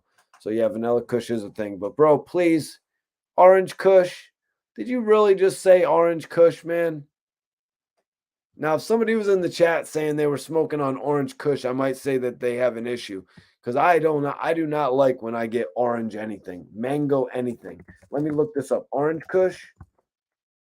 Orange Kush, also known as Orange OG, is an indica marijuana strain made by crossing Orange Bud and OG Kush. So yes, there is an Orange Kush out there as well. Now, I haven't heard about Blueberry Kush.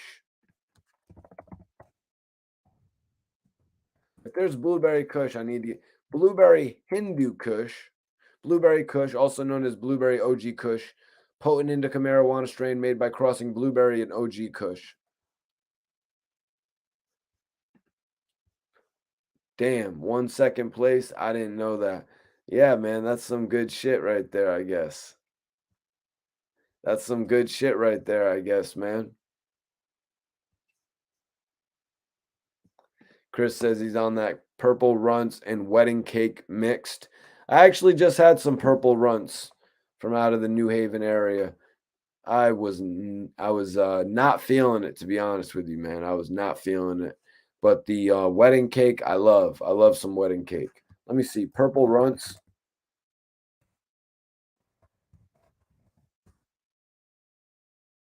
Wow.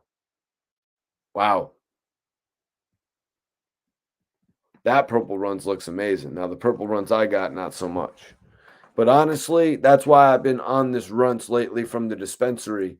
You know what I mean? The runts from the dispensary, you break into the bud and there's literally purple right there. You know, so what the hell is purple runts? You know what I mean?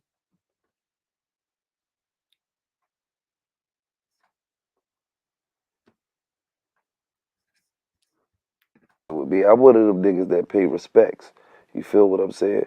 When I'm touching down in LA, I'm calling Big U. What's up, my nigga? I'm here. You feel what I'm saying? And it ain't about checking in. It's about motherfucking respect.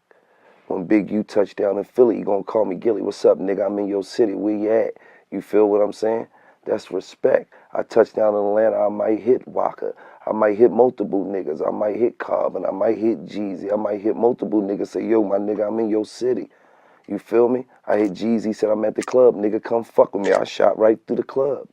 You feel what I'm saying? So it ain't about, it's about having connections. You feel what I'm saying? Niggas done got robbed in Philly and I done got their jewelry back. You feel me? Now imagine if they never called in and checked in. You feel me? Imagine if they didn't have that connection. If they don't call and say, yo, my nigga, I'm in your city. What's up? But then they call when they jewelry get took it. Yo, what's up, my nigga? Man, nigga just took my jewelry. Oh, man, I can't make no calls for you, nigga. You only calling me because your jewelry got taken, nigga. Feel what I'm saying? So it's respect. When you touch another nigga's land, it's a respect. It's a mutual thing. It ain't I'm a bitch and I'm calling to be safe. No, nigga, this your land, nigga. And if you is who you say you are on your land, then I should be good under your word, nigga. You feel me? You come to Philly and you fuck with me, nigga, ain't nothing gonna happen to you. You can come with a goddamn quadrillion dollars worth of jewelry on. You hear me? Mikey? A quadrillion. Is that a word, Mikey? Huh? Is it? But you can have that much fucking jewelry on, Mike, and wouldn't nothing happen to you. You know why? Because I lead with respect, Mike. When you a street nigga, but you lead with respect, you get more respect. Feel me? You know the Tekashi shit? You know what I'm saying? Let him do him, man. Drop your nuts, young nigga. That's how you feel. You feel me? It ain't about, but the thing he also got to understand is it ain't about the dropping of the nuts, though. Because any nigga could drop his nuts. Any nigga could talk that shit. But it's probably gonna be a time, and I ain't gonna say it is, because I wouldn't wish that on that young nigga. You know what I'm saying? Because this may all be promotion for his album. You feel me? And then you look up, you like, this fucking kid's a genius. Chris, I heard. What I'm saying? But when you invite drama, when you welcome drama, you gotta understand, man, you got a lot of niggas in these inner cities that's busted and disgusted, man. They You hear me? busted These niggas is tangled and twisted like like a what? Annie Ann's pretzel. You hear me? Dead pop, like a stolen car. You understand what I'm saying, Mikey? You don't? Mike, you sitting there looking at me like, are you confused? They broke, Mike. That's what I'm saying. These niggas is broke. You feel what I'm saying? So they looking for a come up. You see, niggas got famous Dex chain. They got that mother. 8 niggas got it on. You feel me? Niggas is dying to get that motherfucking 6ix9ine and spin it. And thought you said you couldn't be touched, nigga. You know what they gonna be saying? Promoting the album. This the Snatcher gang out of Ohio. Go download our shit. They don't give a fuck about an indictment, the police coming in, or nothing. You feel me? Now they trying to sell singles. You feel what I'm saying? So when you invite drama, you got to be ready for that shit. And what's so fucked up is, this the fucked up part about it. A nigga will make you kill him. Feel me? A nigga will make you kill him keeping your own jewelry that you paid for. If you really bout that shit, now you're all in court. Feel me? Well, you know, seeing what he presents to the world with his video, do you think if they brought it to his doorstep in New York, do you think he's going to be able to handle himself? I mean, Pretty intense interview here with Gillie Da Kid, you guys. Pretty intense interview here with Gillie Da Kid. One of my best interviews with Gillie. You know, I think I've had a couple other interviews with Gillie that might have been a little bit more popular than this, you know, but this is definitely one of my best pieces of work with Gillie Da Kid. Getting to work with him over the years has just really been amazing. You know, the way that he has opened up to me about certain things, Rollo, ARAB, Lil Wayne, some of his own controversies with getting hit up, you know what I mean, over that Puerto Rican knot. You know what I'm saying? A lot of the things that he's opened up to me about, I really do appreciate him jumping on, you know, and talking to me about all of it, man. I'm more than appreciative towards it. You know, when a guy can come on and share his stories with you to the world. And now look what he's on to doing, man. He's sharing his stories weekly now to millions. You know what I'm saying? Gillie has some of the best stories in the game to tell. That's why it's $1 million worth of game, you guys. Oh, no worries, Chris. No worries, man. But you, I was the downtown spot. Okay. Okay. But yeah, my lighter ran out, so I got to go get another lighter. That's some bullshit. It is what it is, though. I was meaning to get a new lighter. The dispensary gave me that lighter a minute ago, so it kind of prolonged me from getting another lighter and shit like that. But yeah, man, dope live video tonight, man. I really appreciate everybody for tapping in, man. We got the little watch along vibe. We had the watch along vibe tonight, as well as the news. You know, I went over some of the news about Young Thug with Whack 100 basically saying he doesn't think Young Thug is going to snitch. Also, some of the Yfn Lucci evidence getting Young Thug's bail denied. You know, some of the Yfn Lucci lyrics that they believed were used against him on the Bad Boy song with Young Thug and, you know what I mean, with Young Thug on it and shit. The Bad Boy record, you know what I mean? They actually went back and pulled up an old Young Thug song. Yeah, they actually pulled up an old Young Thug song with Juice WRLD and they used it against Young Thug. You know what I mean? I appreciate y'all. I appreciate y'all for tapping in. If anybody here is not subscribed to the channel, make sure you subscribe right now. Also, if anybody on here wants to follow me on Instagram,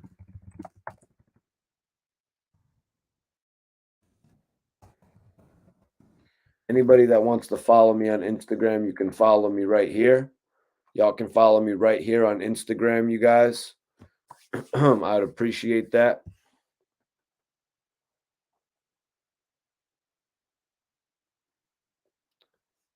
You already know, Brian, definitely appreciate you coming in and adding to the conversation. You know what I'm saying? I hope you subscribe to the channel. Everybody on here, if you're not subscribed, hope you guys subscribe. Make sure you hit that notification bell so you never miss a live video. I like to make the people in the audience feel like they're a part of the video. We discuss the topics together. You know what I mean? If there's any breaking news in the middle of the show, you know, that you guys bring to me, or if there's any other knowledge, you know what I mean? If there's any other knowledge to be added to a topic, I appreciate that being brought to the table as well. You know, all those different elements to what we do live on on a daily basis, pretty much. You know what I mean?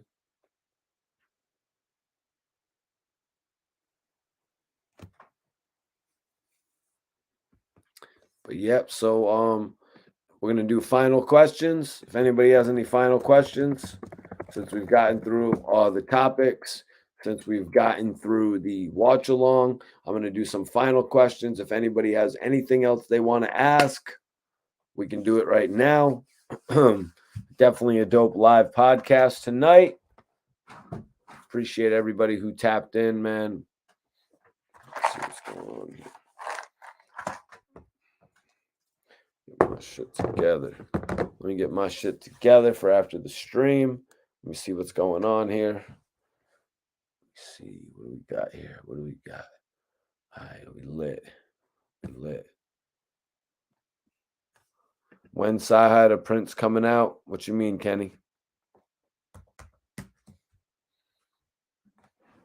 I had actually spoke with CyHi the Prince a few years back about doing an interview.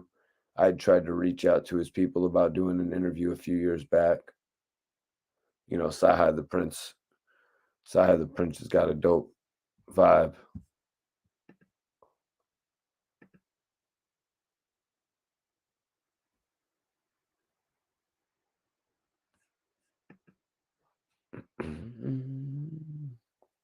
What is that? That looks interesting. I'm sorry, I'm just looking at a couple flicks over here. About to light me something up. I'm about to light me something up, you guys. It's been a hell of a stream tonight. It's been a hell of a stream tonight, you guys. Appreciate y'all for tapping in, man.